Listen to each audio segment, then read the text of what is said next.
Personal branding എന്നുള്ളൊരു concept വന്നതോടുകൂടി എല്ലാ ബിസിനസ്സുകാരും എന്തൊക്കെയോ കാട്ടിക്കൂട്ടുന്നുണ്ട്. എനിക്കറിയില്ല എന്തിനാണ് കാട്ടിക്കൂട്ടുന്നതെന്നുള്ളത്. Social validation is the biggest enemy for your success. ഒരു സംശയമില്ല കാര്യത്തിൽ. എൻ്റെ ജെനുവിനിറ്റിയാണ് ഞാൻ അതിൽ കൂടെ കാണിക്കുന്നതെങ്കിൽ വേറെ ആരെങ്കിലും കോപ്പി ചെയ്യാൻ പോകുമ്പോഴാണ് ഈ പ്രശ്നം വരുന്നത്.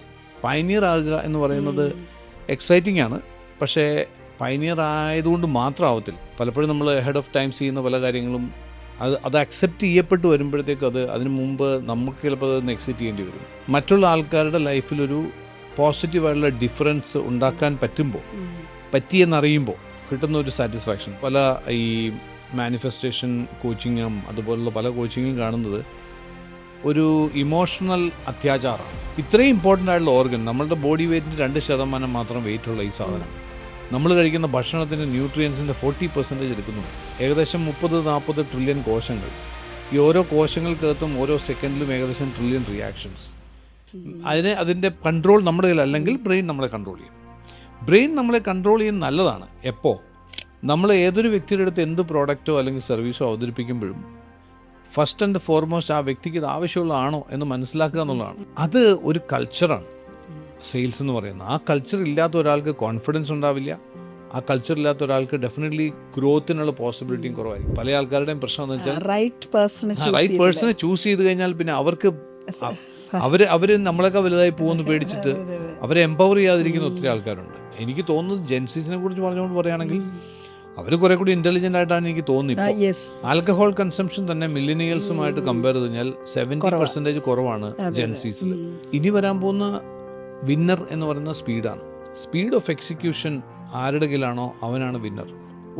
നമുക്ക് എസെൻഷ്യലായിട്ട് വേണ്ടുന്ന ചില ബാക്ടീരിയ ഉണ്ട് നമ്മുടെ ഗട്ടിൽ, നമ്മുടെ ലൈഫിനെ നിലനിർത്താൻ.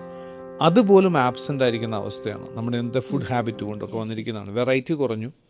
ചില ആൾക്കാർ എപ്പോഴും ചോദിക്കുന്ന ഒരു കോമൺ ചോദ്യമുണ്ട്, പ്രാക്കൊക്കെ ഫലിക്കുമോ?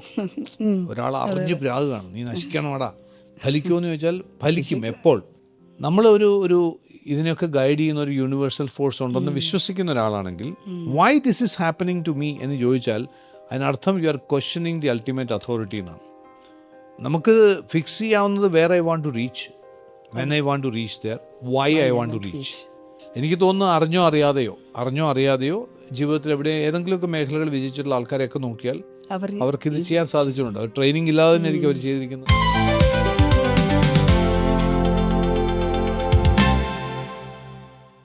2 AM മൈൻഡിലേക്ക് ഏവർക്കും സ്വാഗതം.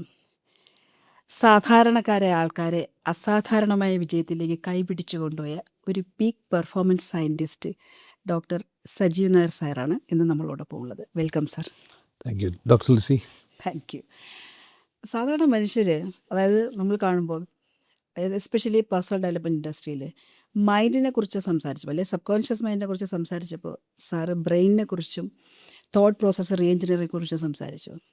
സാധാരണ ആൾക്കാർ ഹെൽത്തിനെ കുറിച്ച് സംസാരിച്ചപ്പോൾ സാറ് വെൽനെസ്സിനെ കുറിച്ച് സംസാരിച്ചു. സാധാരണ ആൾക്കാർ എത്തുന്നതിന് മുൻപ് തന്നെ ബയോ ഹാക്കിങ്ങും ലോഞ്ചിവിറ്റി സയൻസും അതിനെക്കുറിച്ച് സാറെത്തി. അപ്പോൾ ഇത് മാർക്കറ്റിൽ ഇന്ന് വരെ ഇല്ലാത്തൊരു കാര്യമാണ്, ആദ്യമായിട്ട് കൊണ്ടുവരികയാണ്. അപ്പോൾ മാർക്കറ്റിൽ ഇല്ലാത്തൊരു കാര്യത്തെക്കുറിച്ച് പറഞ്ഞ് പഠിപ്പിക്കുക, എഡ്യൂക്കേറ്റ് ചെയ്യുക എന്ന് പറയുന്നൊരു റിസ്ക്കാണ്. അപ്പോൾ ഇതൊരു റിവാർഡിംഗ് ആയിട്ടുള്ള പ്രോസസ്സായിരുന്നു. ഇതൊരു കൈൻഡ് ഓഫ് ഭ്രാന്താണ് ബേസിക്കലി. ശരിക്കും നോക്കിയാൽ ഈ റോഡ്സ് ലെസ് ട്രാവൽഡ് എന്ന് പറയുന്നത് അത് ചില ആൾക്കാരുടെ ഒരു തോട്ട് പ്രോസസ്സായിട്ട് എനിക്ക് തോന്നാറുണ്ട്. അതായത് നമുക്ക് എന്തെങ്കിലും മറ്റുള്ളവർ ചെയ്യുന്നതിനേക്കാൾ മുമ്പെന്നല്ല, മറ്റുള്ളവർ ചെയ്യാത്തത് ചെയ്യുക. മേ ബി അതിനകത്ത് നമ്മുടെ റിവാർഡെന്ന് പറയുന്നത് ഒരുപക്ഷെ ഫൈനാൻഷ്യൽ ആയിരിക്കത്തില്ല. ചിലപ്പോൾ അത് ചെയ്യുമ്പോൾ കിട്ടുന്ന സാറ്റിസ്ഫാക്ഷൻ ആയിരിക്കാം, അതിന് കിട്ടുന്ന ഒരു അക്സെപ്റ്റൻസ്. മേ ബി അത് അക്സെപ്റ്റ് ചെയ്യപ്പെടുന്ന പിന്നീടായിരിക്കും. ഞാൻ വെൽനസ് ക്ലിനിക്ക് 2003-2004 ഒരാളും ചിന്തിക്കുന്നതിന് മുമ്പ് ഒരു വെൽനസ് ക്ലിനിക്ക് ഞാൻ ഒരു സീനിയർ ഡോക്ടറും കൂടെ സ്റ്റാർട്ട് ചെയ്തതാണ്. അപ്പോൾ അന്ന് ഈ വാക്ക് തന്നെ ആരും ഉപയോഗിക്കാറില്ല. പിന്നെ അങ്ങനൊരു ക്ലിനിക്കിനെ കുറിച്ച് ആരും ചിന്തിച്ചിട്ടുണ്ടായിരുന്നില്ല. ബേസിക്കലി അതാണ് അതിനകത്ത്. വേറെ ഞാൻ പലരോടും പറയാറുണ്ട്, അത്ര വലിയ റെക്കമെൻഡ് ചെയ്യാവുന്നൊരു മോഡലൊന്നും അല്ല അത്. കാരണം of course head of times നമ്മൾ വരികയാണെന്നുണ്ടെങ്കിൽ അത് ക്യാപിറ്റലി പയനിയർ ആകുക എന്ന് പറയുന്നത് എക്സൈറ്റിംഗ് ആണ്. പക്ഷേ പയനിയർ ആയതുകൊണ്ട് മാത്രം ആവത്തില്ല. അതിനകത്ത് നമുക്ക് ആ സെക്ടറിനെ ലീഡ് ചെയ്യാനും കൂടെ പറ്റണം. ഞാൻ 2008 ബ്രഹ്മ എന്നുള്ള ബിസിനസ് കൺസൾട്ടിങ് ഫേം സ്റ്റാർട്ട് ചെയ്യുമ്പോൾ ഓർഗനൈസ് സെക്ടറിൽ കേരളത്തിലെ ആദ്യത്തെ ബിസിനസ് കൺസൾട്ടിങ് ഫേമാണ് ഞങ്ങൾ ബ്രഹ്മ സ്റ്റാർട്ട് ചെയ്യുമ്പോൾ. ഇന്നിപ്പോൾ അത് ലീഡറാണ്. മാർക്കറ്റ് ലീഡറും കൂടിയാണ്. അങ്ങനെ വരികയാണെന്നുണ്ടെങ്കിൽ കുഴപ്പമില്ല. പക്ഷേ അതെല്ലാ സ്പേസിലും നമുക്ക് സാധിച്ചെന്ന് വരില്ല. പലപ്പോഴും നമ്മൾ ഹെഡ് ഓഫ് ടൈം ചെയ്യുന്ന പല കാര്യങ്ങളും അത് അക്സെപ്റ്റ് ചെയ്യപ്പെട്ട് വരുമ്പോഴത്തേക്കും അതിന് മുമ്പ് നമുക്ക് ചിലപ്പോൾ അതൊന്ന് എക്സിറ്റ് ചെയ്യേണ്ടി വരും. കാരണം അതിന് തക്കതായിട്ടുള്ള ഫിനാൻഷ്യൽ റിവാർഡ്സ് ഉണ്ടായെന്ന് വരില്ല. അങ്ങനെയൊക്കെ പല കാര്യങ്ങളുണ്ട്. പക്ഷേ എനിക്കെന്തായാലും ഞാൻ സ്റ്റാർട്ട് ചെയ്തൊന്നും എക്സിറ്റ് ചെയ്യേണ്ടി വന്നിട്ടില്ല. പക്ഷെ ഇതിൻ്റെ റിവാർഡ് കിട്ടുന്നത് ഇനി വരുന്നവർക്കാണ് അല്ലേ? അങ്ങനെ ചിന്തിച്ചു. അങ്ങനെ നമ്മൾ ആലോചിച്ച കാര്യമില്ല. നമ്മൾ അത് മരം വെക്കുന്ന പോലെ അത് നമ്മളൊരു തൈ വെച്ച് കഴിഞ്ഞാൽ അതിൻ്റെ ഫലം കിട്ടുന്നത് പിന്നെ അത് മാങ്ങയൊക്കെ ഉണ്ടായി പിന്നെ പല കാര്യങ്ങൾക്ക് അൾട്ടിമേറ്റ്ലി നമ്മുടെ ഇൻറ്റൻഷൻ അതിനകത്ത് ഏറ്റവും ക്രിട്ടിക്കൽ ആയിട്ടുള്ള ഫാക്ടർ. ഇപ്പം എനിക്കെപ്പോഴും എക്സൈറ്റിംഗ് ആയിട്ട് തോന്നുന്നതും എനിക്ക് ത്രില്ലിംഗ് ആയിട്ട് തോന്നുന്നൊരു കാര്യം എന്ന് പറയുന്നത് മറ്റുള്ള ആൾക്കാരുടെ ലൈഫിലൊരു പോസിറ്റീവായിട്ടുള്ള ഡിഫറൻസ് ഉണ്ടാക്കാൻ പറ്റിയെന്നറിയുമ്പോൾ കിട്ടുന്ന ഒരു സാറ്റിസ്ഫാക്ഷൻ. ഡെഫിനറ്റ്ലി ഈ ഒരു ഫീൽഡ് വർക്ക് ചെയ്യുന്നുണ്ട് ഡോക്ടർ ലിസിക്ക് അത് തന്നെ ആയിരിക്കും എന്ന് ഞാൻ വിശ്വസിക്കുന്നു. അപ്പോൾ അത് മേ ബി ഞാൻ ഒരാൾ വിചാരിച്ചാൽ മാത്രം ഈ ലോകത്തിൽ മൊത്തം ട്രാൻസ്ഫോർമേഷൻ ഉണ്ടാക്കാനൊന്നും പറ്റില്ല. നിരവധി ആൾക്കാർ അത് ഏറ്റെടുക്കണം. അപ്പോൾ ഞാൻ ആഗ്രഹിക്കുന്നത് ഞാനതുകൊണ്ട് തന്നെയാണ്, അല്ലെങ്കിൽ നമുക്കറിയാവുന്ന അറിവുകളൊക്കെ പുസ്തകമാക്കി മാറ്റേണ്ട ആവശ്യമില്ല. അപ്പോൾ അത് ഇപ്പോൾ തഥാസ്തു എന്നുള്ള പുസ്തകം ഞാൻ 2007 മറ്റേ എഴുതിയതാണ്. ഇപ്പോഴാണ് ലോ ഓഫ് അട്രാക്ഷനും മാനിഫെസ്റ്റേഷനും ഒക്കെ ആൾക്കാർ പറയുന്നത്. ഞാൻ 2007 മറ്റാണ് തഥാസ്തു എന്നുള്ള പുസ്തകം എഴുതുന്നത്. അതിനു മുമ്പ് 2005 സൃഷ്ടിക്കാൻ നിങ്ങളുടെ ലോകം എന്നുള്ള പുസ്തകം ഞാൻ മനോരമയ്ക്ക് വേണ്ടി ചെയ്തത്. അത് ലാലേട്ടനാണ് റിലീസ് ചെയ്തത്. നിമിത്തങ്ങളുടെ പിന്നിലെ ശാസ്ത്രം എന്നുള്ള ഒരു കൺസെപ്റ്റാണത്. ബേസിക്കലി മാനിഫെസ്റ്റേഷനൊക്കെ പിന്നിലെ സയൻസ് എന്താണെന്നുള്ളതാണ്. അപ്പോൾ അത് ബേസ് ചെയ്തുകൊണ്ട് അതിനെ യൂസ് ചെയ്തുകൊണ്ട് ഇന്ന് നിരവധി ആൾക്കാർ ട്രെയിനിങ് ചെയ്യുന്നുണ്ട്. ഒരു ട്രെയിനിങ് ഇൻസ്റ്റിറ്റ്യൂട്ട് തന്നെ എൻ്റെ ആ പുസ്തകത്തിനെ ബേസ് ചെയ്തു അവർ തന്നെ വന്ന് മീറ്റ് ചെയ്യുകയും ചെയ്തു. അപ്പോൾ നല്ല കാര്യമല്ലേ? അപ്പം കൂടുതൽ ആൾക്കാരിലേക്ക് അത് എത്താൻ സാധിക്കുന്നു, കൂടുതൽ ആൾക്കാർക്ക് അതൊരു മാർഗ്ഗമായി മാറാൻ പറ്റുന്നുള്ളത് ഒരു വലിയ കാര്യമാണ്. തീർച്ചയായിട്ടും. മാനിഫെസ്റ്റേഷനെ കുറിച്ച് സാർ ഇപ്പോൾ പറഞ്ഞു. ഇപ്പോൾ ഒരുപാട് മാനിഫെസ്റ്റേഷൻ കോച്ചുമാരുണ്ട്. ഒരു അഫർമേഷൻ പറഞ്ഞതുകൊണ്ട് അല്ലെങ്കിൽ ഞാൻ മണി മാഗ്നറ്റ് ആണെന്ന് പറഞ്ഞുകൊണ്ട് മണി എന്നിലേക്ക് ഒഴുകി വരും എന്ന് മാത്രം പറയുന്നത് അത് ശാസ്ത്രീയമാണോ? ശാസ്ത്രീയമല്ല എന്ന് വേണമെങ്കിൽ പറയാം. ഇതിനകത്തുള്ള ഒരു പ്രശ്നം എവിടെയാണെന്ന് വെച്ചാൽ നമ്മളെപ്പോഴും പൂർണ്ണമായിട്ടും കാര്യങ്ങളെ മനസ്സിലാക്കിയല്ല പലരും ചെയ്യാറുള്ളത്. ഇപ്പം ചിലരതിനെ ചലഞ്ച് ചെയ്യുന്നുണ്ട്. ഈ മാനിഫെസ്റ്റേഷൻ ഗൂഡു സയൻസാണ്. അങ്ങനെയല്ല, അതൊക്കെ വർക്ക് ചെയ്യുന്ന കാര്യങ്ങൾ തന്നെയാണ്. കാരണം മനുഷ്യന് ബ്രെയിനുണ്ട്, മനുഷ്യന് മനസ്സുണ്ട്, പ്രപഞ്ചം എന്ന് പറയുന്ന ഒരു കാര്യം ഇവിടെ ഉണ്ട്. ഇതൊക്കെ നമുക്കറിയാവുന്നതാണ്. ഇതിനൊക്കെ കണക്ട് ചെയ്താണല്ലോ നമ്മൾ ഈ മാനിഫെസ്റ്റേഷൻ ലോ ഓഫ് അട്രാക്ഷനൊക്കെ പറയുന്നത് ഇതിനെ കണക്ട് ചെയ്തത്. അപ്പോൾ ദിസ് ദെയർ. പക്ഷേ പോയിൻ്റ് എന്താണെന്ന് വെച്ചാൽ ജസ്റ്റ് ഈ പറഞ്ഞ പോലെ നേരത്തെ ഡോക്ടർ പറഞ്ഞ പോലെ നമ്മളൊരു പേപ്പറിൽ എഴുതി വെച്ചു, അതിനെക്കുറിച്ച് എല്ലാ ദിവസവും രാവിലെ പറഞ്ഞു. ഒരാൾ പറഞ്ഞ പോലെ അദ്ദേഹത്തിൻ്റെ പെട്ടി നഷ്ടപ്പെട്ടു, എയർപോർട്ടിൽ വെച്ചിട്ട് പെട്ടി കാണാനില്ല, ഹാൻഡ് ബാഗ്. അപ്പോൾ പെട്ടെന്ന് ഇതുപോലെ ഏതോ ഒരു മാനിഫെസ്റ്റേഷൻ കോച്ചിൻ്റെ പ്രോഗ്രാമൊക്കെ അറ്റൻഡ് ചെയ്തുകൊണ്ടിരിക്കുന്ന സമയമാണ്. അദ്ദേഹം ഒരിടത്ത് പോയിരുന്ന കസേരയിൽ പോയിരുന്നിട്ട് എൻ്റെ പെട്ടി കിട്ടി എന്ന് പറഞ്ഞ് ഇങ്ങനെ പറഞ്ഞുകൊണ്ടിരിക്കുകയും വിഷ്വലൈസ് ചെയ്യാണ്. പെട്ടി വന്നതായിട്ടും പെട്ടി സൈഡിൽ ഇരിക്കുന്നതായിട്ടും ഒക്കെ വിഷ്വലൈസ് ചെയ്യാം. പ്രത്യേകിച്ച് എന്ത് സംഭവിക്കുന്നത് ഞാൻ പറയേണ്ട ആവശ്യമില്ല. പെട്ടി അങ്ങോട്ട് വരത്തില്ലല്ലോ. നമ്മൾ പോയിട്ട് അവിടെ ലോസ്റ്റ് കൗണ്ടറിൽ പോയിട്ട് അവിടെ പറയണം, ഇല്ലാതെ കാര്യം നടക്കില്ല.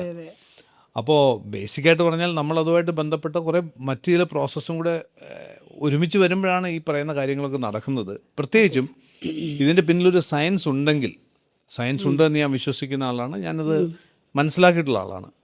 അപ്പോൾ എപ്പോഴും സയൻസ് വരണമെങ്കിൽ അതിനകത്തൊരു ലോജിക്ക് ഉണ്ടാവണം.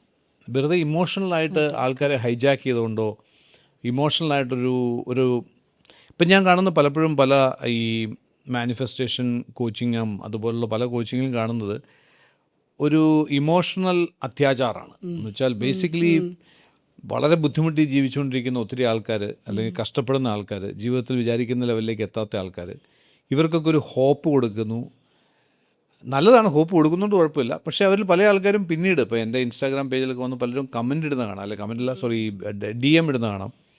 ഞാൻ ഇത്ര രൂപ അവർക്ക് കൊടുത്തു, അവരുടെ പ്രോഗ്രാമിന് പോയി അറ്റൻഡ് ചെയ്തു, 1 വർഷം പോയി, പക്ഷേ കുറേ ആൾക്കാർ കൊണ്ട് കരയിപ്പിക്കുകയൊക്കെ ചെയ്യും. പക്ഷേ അപ്പോൾ അത് അങ്ങനെ പോകേണ്ട ആവശ്യമില്ല ഇതിനകത്ത്. കാരണം ഞാൻ വിശ്വസിക്കുന്നത് മാനിഫെസ്റ്റേഷനോ ഒക്കെ പറയുന്ന ഈ പ്രോസസ്സ് ഇത് ഒരു ഹ്യൂമൻ ഇൻസ്റ്റിങ്ക്റ്റ് ആണ്. ഇത് ഒരു മനുഷ്യന് സാധിക്കുന്ന കാര്യമാണ്. ഞാനത് പറയാൻ കാരണം എന്താണെന്നറിയോ?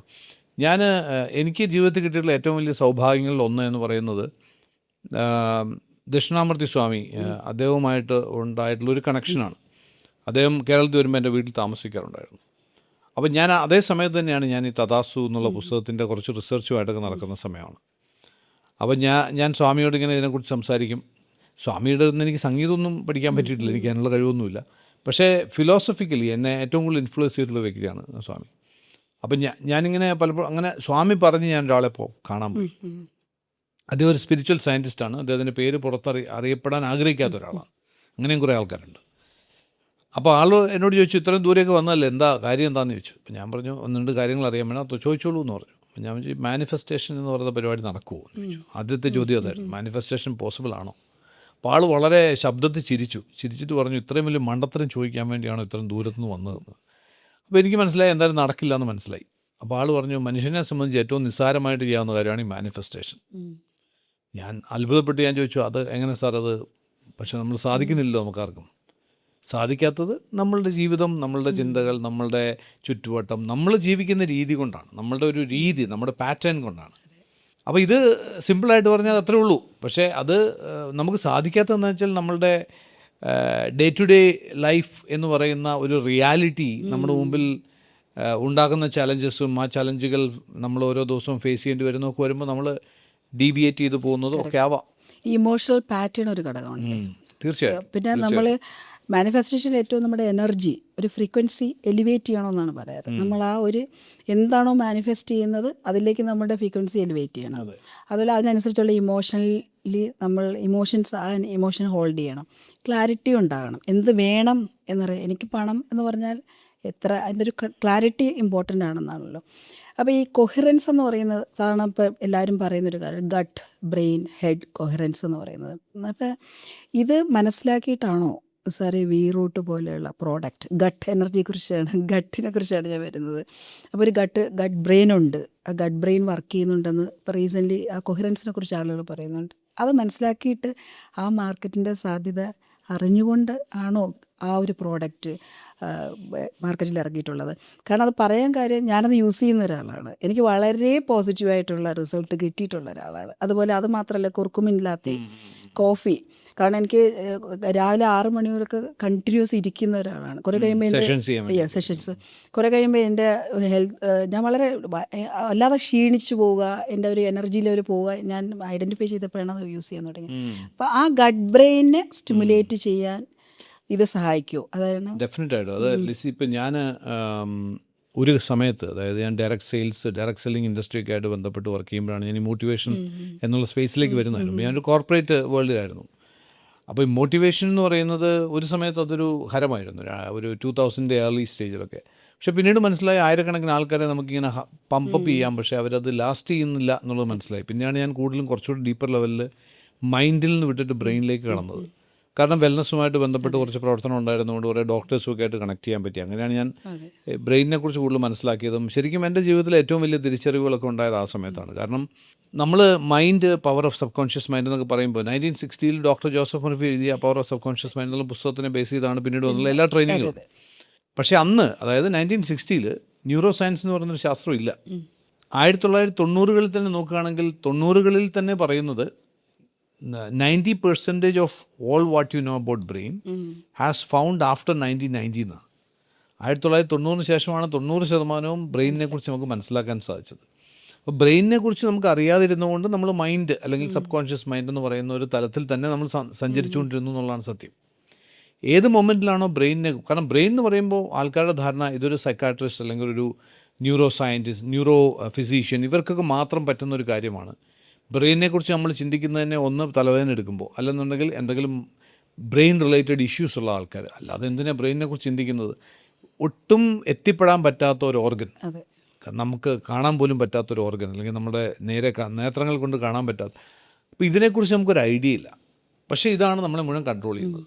ബേസിക്കായിട്ട് നോക്കുകയാണെങ്കിൽ മൈൻഡാണ് കൺട്രോൾ ചെയ്യുന്നതാണ് നമ്മൾ വിശ്വസിച്ചിരുന്നത്. പക്ഷേ മൈൻഡ് എന്ന് പറയുന്നത് ഒരു സയൻറ്റിസ്റ്റിൻ്റെ പോയിന്റിൽ നിന്ന് ചിന്തിക്കുകയാണെങ്കിൽ it's A non local domain എന്ന് പറയാൻ പറ്റുള്ളൂ. എന്നുവെച്ചാൽ നമുക്ക് ലോക്കലൈസ് ചെയ്യാൻ പറ്റാത്തൊരു ഡൊമൈനാണ്. ബ്രെയിനിലാണോ ഹൃദയത്തിലാണോ എവിടെയും മൈൻഡ് ഇരിക്കുന്നത് ആർക്കും അറിയില്ല. അപ്പോൾ നോൺ ലോക്കൽ ഡൊമൈൻ. അപ്പോൾ ഇത് എക്സിസ്റ്റ് ചെയ്യുന്നത് എപ്പോഴാണെന്ന് ചോദിച്ചാൽ, എപ്പോഴാണോ നമ്മളുടെ ന്യൂറോൺസിൽ ഫയറിംഗ് ഉണ്ടാകുന്നത് ആ സമയത്ത് എക്സിസ്റ്റ് ചെയ്യുന്ന ഒരു ഡൊമൈനാണ്. അപ്പോൾ ന്യൂറോൺസിൽ ഫയറിംഗ് ഇല്ലെങ്കിൽ മനസ്സുണ്ടോ? ഇല്ല. അപ്പോൾ മൈൻഡ് എന്ന് പറയുന്ന ഒരു പെർമനൻറ്റ് എക്സിസ്റ്റൻസ് ഉള്ള ഒന്നാണോ? അങ്ങനെയൊക്കെ ചോദിച്ചു കഴിഞ്ഞാൽ അത് കോംപ്ലിക്കേറ്റഡ് ആണ്. ഞാൻ എങ്കിലും അതിലേക്ക് പറയായിരുന്നു. സോ അതുകൊണ്ടാണ് ഞാൻ കൂടുതലും ഡീപ്പറായിട്ട് കുറച്ചുകൂടി ബ്രെയിനിനെ മനസ്സിലാക്കാനും. കാരണം ഇത്രയും ഇമ്പോർട്ടൻ്റ് ആയിട്ടുള്ള ഓർഗൻ, നമ്മളുടെ ബോഡി വെയ്റ്റിൻ്റെ 2% മാത്രം വെയിറ്റുള്ള ഈ സാധനം നമ്മൾ കഴിക്കുന്ന ഭക്ഷണത്തിൻ്റെ ന്യൂട്രിയൻസിൻ്റെ 40% എടുക്കുന്നുണ്ട്. അപ്പോൾ അത്ര ക്രിട്ടിക്കലായിട്ടുള്ള റോള് പ്ലേ ചെയ്യുന്ന ഒന്നാണ് നമ്മുടെ ബ്രെയിൻ. അപ്പോൾ ഈ ബ്രെയിനാണ് നമ്മളുടെ എൻറ്റയർ ബോഡിയിലെ സിസ്റ്റംസിനെ മുഴുവൻ മാനേജ് ചെയ്യുന്നത്. മാനേജ് ചെയ്യുന്നു, റൺ ചെയ്യുന്നു വേണമെങ്കിൽ പറയാം. ഏകദേശം 30-40 ട്രില്യൺ കോശങ്ങൾ. ഈ ഓരോ കോശങ്ങൾക്കകത്തും ഓരോ സെക്കൻഡിലും ഏകദേശം ട്രില്യൺ റിയാക്ഷൻസ്, കെമിക്കൽ റിയാക്ഷൻസ്. ഇതിനെ മുഴുവൻ മാനേജ് ചെയ്യണ്ടേ? അപ്പോൾ ഇതൊരു ചെറിയ പരിപാടിയൊന്നുമല്ല. അപ്പോൾ അങ്ങനെയാണ് ഞാൻ ഇതിനകത്തൊരു 2003 ഒക്കെ മുതൽ തോട്ട് പ്രോസസ് റീ എഞ്ചിനീയറിംഗ് എന്നുള്ള റിസർച്ച് പ്രോജക്റ്റൊക്കെ ആയിട്ട് പോയത്. അത് മനസ്സിലാക്കി കഴിഞ്ഞപ്പോൾ ഒരു കാര്യം വളരെ സിമ്പിളായിട്ടുള്ള ലാംഗ്വേജ് പറഞ്ഞ 2 കാര്യങ്ങൾ എനിക്ക് പറയാൻ പറ്റും. ഒന്ന്, it is A most trainable organ. നമുക്ക് വേണമെന്ന് വെച്ചാൽ മനോഹരമായിട്ട് ട്രെയിൻ ചെയ്തെടുക്കാവുന്ന ഒരു ഓർഗനാണ്. അത് പിടികൊടുക്കാതെ ഇങ്ങനെ അത് അതിൻ്റെ ആ തിരിച്ചറിവില്ലാത്തതുകൊണ്ടാണ് മനുഷ്യൻ്റെ ജീവിതം ഇത്ര വലിയ ദുരിതപൂർവ്വമാകുന്നത്. ഏത് ദുരന്തം പിടിച്ച സമയത്തും നമുക്ക് വേണമെന്ന് വെച്ചാൽ, ഞാൻ എൻ്റെ ബ്രെയിനിനെ ട്രെയിൻ ചെയ്യുന്ന മോഡിലാണെന്ന് വിചാരിക്കുകയാണെന്നുണ്ടെങ്കിൽ എനിക്ക് ആ ദുരന്തങ്ങളിൽ നിന്ന് പുറത്തു കൊണ്ടുവരാൻ പറ്റും.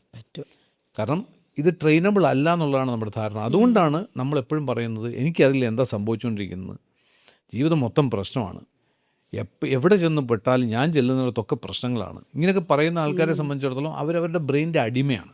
അപ്പോൾ ഒന്നുകിൽ നമ്മൾ നമ്മുടെ ബ്രെയിനിൻ്റെ അടിമയാകണം, അല്ലെങ്കിൽ നമ്മൾ നമ്മുടെ ബ്രെയിനിനെ അടിമയാക്കണം. അതെ. അപ്പോൾ ഇത് രണ്ടിൽ ഏതെങ്കിലും ഒന്ന് നടന്നേ പറ്റുള്ളൂ. നമ്മൾ നമ്മുടെ ബ്രെയിനിനെ കൺട്രോൾ ചെയ്യാൻ, അല്ലെങ്കിൽ അടിമയാക്കുക, അടിമ എന്നുള്ള വാക്ക് ശരിയല്ല, അതിൻ്റെ കൺട്രോൾ നമ്മുടെ കയ്യിൽ അല്ലെങ്കിൽ ബ്രെയിൻ നമ്മളെ കൺട്രോൾ ചെയ്യും. ബ്രെയിൻ നമ്മളെ കൺട്രോൾ ചെയ്യുന്നത് നല്ലതാണ്. എപ്പോൾ? അത്രയും ഒപ്റ്റിമൈസ്ഡ് ആയിട്ടുള്ള ബ്രെയിൻ ആണെങ്കിൽ എന്ന് പറഞ്ഞാൽ അത് അത്രമാത്രം നല്ല, അതിനകത്തിരിക്കുന്ന സ്റ്റോർ ഡേറ്റയൊക്കെ അതേപോലുള്ള സ്റ്റോർ ഡേറ്റയാണ്. നമ്മുടെ പാസ്റ്റ് എക്സ്പീരിയൻസ് ഒക്കെ എക്സൈറ്റിംഗ് ആയിട്ടുള്ള എക്സ്പീരിയൻസ് ആണ്. നമ്മുടെ എൻവയോൺമെൻറ്റ് വളരെ എക്സൈറ്റിംഗ് ആണ്. അതുകൊണ്ടാണ് റിച്ച് ബിക്കംസ് റിച്ചർ എന്ന് പറയാറില്ലേ. അപ്പോൾ ബേസിക്കായിട്ട് നോക്കുകയാണെങ്കിൽ അത്തരത്തിലുള്ളൊരു ബ്രെയിൻ ആണ് ഉള്ളതെങ്കിൽ ഫൈൻ, അതിൻ്റെ കൺട്രോളിലൊക്കെ പൊക്കോട്ടെന്ന് വെക്കണം. പക്ഷെ അല്ലെന്നുണ്ടെങ്കിൽ നമ്മൾ ആദ്യം ഇതിനെ കൺട്രോൾ ചെയ്ത് ഇതിനെ ട്രെയിൻ ചെയ്തെടുക്കണം. പാറ്റേൺ ചേഞ്ച് ചെയ്യണമെങ്കിൽ ആ ട്രെയിനിങ് തന്നെയാണ്. അപ്പോൾ അതാണ് ഞാൻ ഫോക്കസ് ചെയ്തു ഈ തോട്ട് പ്രോസസ് റീ എഞ്ചിനീയറിംഗിൽ. അത് പഠിക്കുന്ന സമയത്താണ് അതിലേക്ക് കൂടുതൽ ഡീപ്പറായി പോയി. പിന്നീട് ഞാൻ അതുമായിട്ട് ബന്ധപ്പെട്ട് റിട്രീറ്റ്സ് കണ്ടക്ട് ചെയ്യാറുണ്ടായിരുന്നു. പക്ഷെ അതിലേക്ക് വന്ന സമയത്താണ് ഞാൻ ഒരു കാര്യം കൂടെ മനസ്സിലായത്, ബ്രെയിൻ എക്സിസ്റ്റൻസ് എന്ന് പറയുന്നത് അതിന് മാത്രമായിട്ട് എക്സിസ്റ്റ് ചെയ്യാൻ പറ്റില്ല. It exist only when your body functions in the proper way. Hormones തകരാറിലായി കഴിഞ്ഞാൽ ബ്രെയിനൊന്നും ചെയ്യാൻ പറ്റില്ല. ഈ ഹോർമോൺസ് പലതും ഉണ്ടാകുന്ന ഗട്ടാണ്. അപ്പോൾ ഗട്ടും ബ്രെയിനുമായിട്ടൊരു ആക്സസ് ഉണ്ടെന്നും, GBA ഗട്ട് ബ്രെയിൻ ആക്സസും, അതിലേക്കൊക്കെ ഡീപ്പറായിട്ട് പോയത് അങ്ങനെയാണ്. അപ്പോൾ എനിക്ക് മനസ്സിലായി, ഒരാൾക്ക് ശരിക്കും അയാളുടെ ജീവിതത്തിൽ വലിയ നേട്ടങ്ങൾ ഉണ്ടാക്കണമെങ്കിൽ, അയാൾ ഈ പറയുന്ന പോലെ മാനിഫെസ്റ്റേഷനോ ഇതുപോലുള്ള കാര്യങ്ങളൊക്കെ ചെയ്യണമെങ്കിൽ, most important thing is that he needs to be totally optimised. ഒരു ഒപ്റ്റിമൈസ്ഡ് ആയിട്ടുള്ള, ഒപ്റ്റിമൈസ് എന്നുള്ള വാക്ക് ഞാൻ ഉപയോഗിക്കാറുള്ളൂ. കാരണം മാക്സിമൈസ് ചെയ്യാൻ പറ്റില്ല. എന്ത് അധികമായാലും അമൃതം വിഷം എന്നല്ലേ പറയുക. അതുകൊണ്ട് ബോഡി, ബ്രെയിൻ, മൈൻഡ്, ഇതിനെ മൂന്നിനെ നമുക്ക് ഒപ്റ്റിമൈസ് ചെയ്യാൻ പറ്റിക്കഴിഞ്ഞാൽ അത് ഇന്ന് സാധിക്കും. ഒരു 20 വർഷം പറ്റില്ലായിരുന്നു. കാരണം ഇന്ന് അതിന് പറ്റുന്ന സയൻസും ടെക്നോളജിയും അവൈലബിൾ ആണ്. ഞാൻ വീറൂട്ട്സിനെ കുറിച്ച് ചോദിച്ചുകൊണ്ട് പറയുകയാണ്, നമ്മളവിടെ ചെയ്യുന്നത് അതിന് പറ്റുന്ന തരത്തിലുള്ള സയൻസും ടെക്നോളജിയും യൂസ് ചെയ്ത് അതിന് പറ്റുന്ന പ്രോട്ടോകോൾസ്, പ്രോഡക്ട്സ് ഇതുപോലുള്ളത് ഡെലിവറി ചെയ്യുന്നു. അതിലൂടെ ഒരു മനുഷ്യനെ സംബന്ധിച്ചിടത്തോളം അവൻ്റെ ഗട്ട്, ബ്രെയിൻ, ബോഡി ഇതിനെ ഒപ്റ്റിമൈസ് ചെയ്യാൻ സാധിക്കുന്നു. അതിലൂടെ പെർഫോമൻസിനെ എൻഹാൻസ് ചെയ്യാൻ സാധിക്കും. എൻ്റെ റൂട്ട്. Very good. കാരണം മറ്റുള്ളവർ പറയുന്നതിന് മുമ്പ് സാർ അത് പറയുന്നു, അത് പ്രാവർത്തികമാക്കുന്നു. കുറച്ച് കഴിയുമ്പോൾ ആളുകൾ അത് പുറകെ വരുന്നു. അതാണ് ഇതുവരെ സാറിൻ്റെ അനുഭവത്തിൽ കണ്ടിട്ടുള്ളത്. അപ്പം സെയിൽസിലാണ് ആദ്യം സ്റ്റാർട്ട് ചെയ്തത് അല്ലേ? അതെ, ഡയറക്റ്റ് സെയിൽസ്. അപ്പോൾ ലോകത്തെ വലിയ വമ്പൻ ബിസിനസ്സുകാരും സക്സസ്ഫുൾ ആയിട്ടുള്ള ആൾക്കാരും സ്റ്റാർട്ട് ചെയ്തിട്ടുള്ള സെയിൽസിലാണെന്ന് പറഞ്ഞിട്ട്. അമേരിക്കയിലൊക്കെ എല്ലാവരും സെയിൽസ് പ്രാക്ടീസ്, കോൺഫിഡൻസും റെസീലിയൻസ് കപ്പാസിറ്റിയും ഒക്കെ കൊണ്ടുവരാൻ, അതുപോലെ തന്നെ ഒരു ലീഡർഷിപ്പ് കൊണ്ടുവരാൻ സെയിൽസ് സഹായിക്കും. പക്ഷേ സാറ് സ്റ്റാർട്ട് ചെയ്ത സമയത്ത് റിജക്ഷനൊക്കെ എങ്ങനെയാണ് ഫേസ് ചെയ്തിട്ടുള്ളത്? റിജക്ഷൻ ഉണ്ടായിട്ടുണ്ടാവുമല്ലോ. സെയിൽസ് എന്ന് പറയുമ്പോൾ ഡെഫിനറ്റ്ലി റിജക്ഷൻ വരുമല്ലോ. കാരണം എന്താ വെച്ചാൽ നമ്മളിപ്പോൾ ഒരു പ്രോഡക്റ്റോ ഒരു സർവീസോ ഒരാളുടെ മുമ്പിൽ അവതരിപ്പിക്കുന്ന സമയത്ത് ആ വ്യക്തിക്ക് അത് താല്പര്യമില്ലെന്നെങ്കിൽ റിജക്ഷൻ ആയി. That's all. എന്ന് പറഞ്ഞാൽ അത് എന്നോടുള്ള പേഴ്സണൽ റിജക്ഷൻ ഒന്നുമല്ല. അത് basically it's rejecting the proposal എന്ന് മാത്രമേ ഉള്ളൂ. മെയിൻലി അത് എനിക്ക് തോന്നുന്നു ഒത്തിരി ആൾക്കാരുടെയും പ്രശ്നം ഡെഫിനറ്റ്ലി ഇപ്പം ഡോക്ടർ ലിസി പറഞ്ഞ പോലെ ഇതിനെ ഫേസ് ചെയ്യാൻ പറ്റാത്തതുകൊണ്ടാണ് പലരും ആ ഫീൽഡ് വിട്ട് പോകുന്നത്. പക്ഷേ ആദ്യം നമ്മൾ മനസ്സിലാക്കേണ്ടത് അതെപ്പോഴും ഒരു പേഴ്സണൽ ലെവലിൽ എടുക്കുന്നതുകൊണ്ടുണ്ടാകുന്ന പ്രശ്നമാണ്. ഇപ്പോൾ എന്നോടെന്നാലും അങ്ങനെ പറഞ്ഞല്ലോ എന്ന് പറയുന്ന അവസ്ഥ.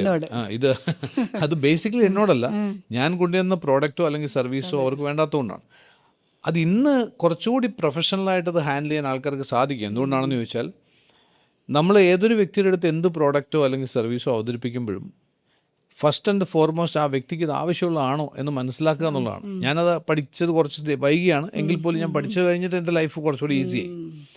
അപ്പം നമുക്ക് ചില ചോദ്യങ്ങൾ ചോദിക്കുന്നതിലൂടെ അവരിൽ നിന്ന് മനസ്സിലാക്കാൻ പറ്റണം ആ വ്യക്തി ഇത്തരത്തിലുള്ളൊരു പ്രോഡക്റ്റോ ഒരു സർവീസോ ആഗ്രഹിക്കുന്ന ആളാണോ, ഡിസേർവ് ചെയ്യുന്ന ആളാണോ, അതിനുവേണ്ടി ഒരു വില്ലിങ്നെസ് ഉള്ള ആളാണോ, അതിനുവേണ്ടി ഒരു അതോറിറ്റി ഉള്ള ആളാണോ എന്ന് വെച്ചാൽ ഡിസിഷൻ എടുക്കാൻ പവറുള്ള ആളാണോ എന്ന് മനസ്സിലാക്കാൻ ആദ്യമേ സാധിച്ചാൽ പിന്നീട് അയാളുടെ മുമ്പിൽ ഈ പ്രോഡക്റ്റോ അല്ലെങ്കിൽ സർവീസോ പ്രപ്പോസ് ചെയ്യണമോ വേണ്ടയോ എന്നുള്ള തീരുമാനം നിങ്ങളുടെ മുമ്പിലാണ്. യെസ്.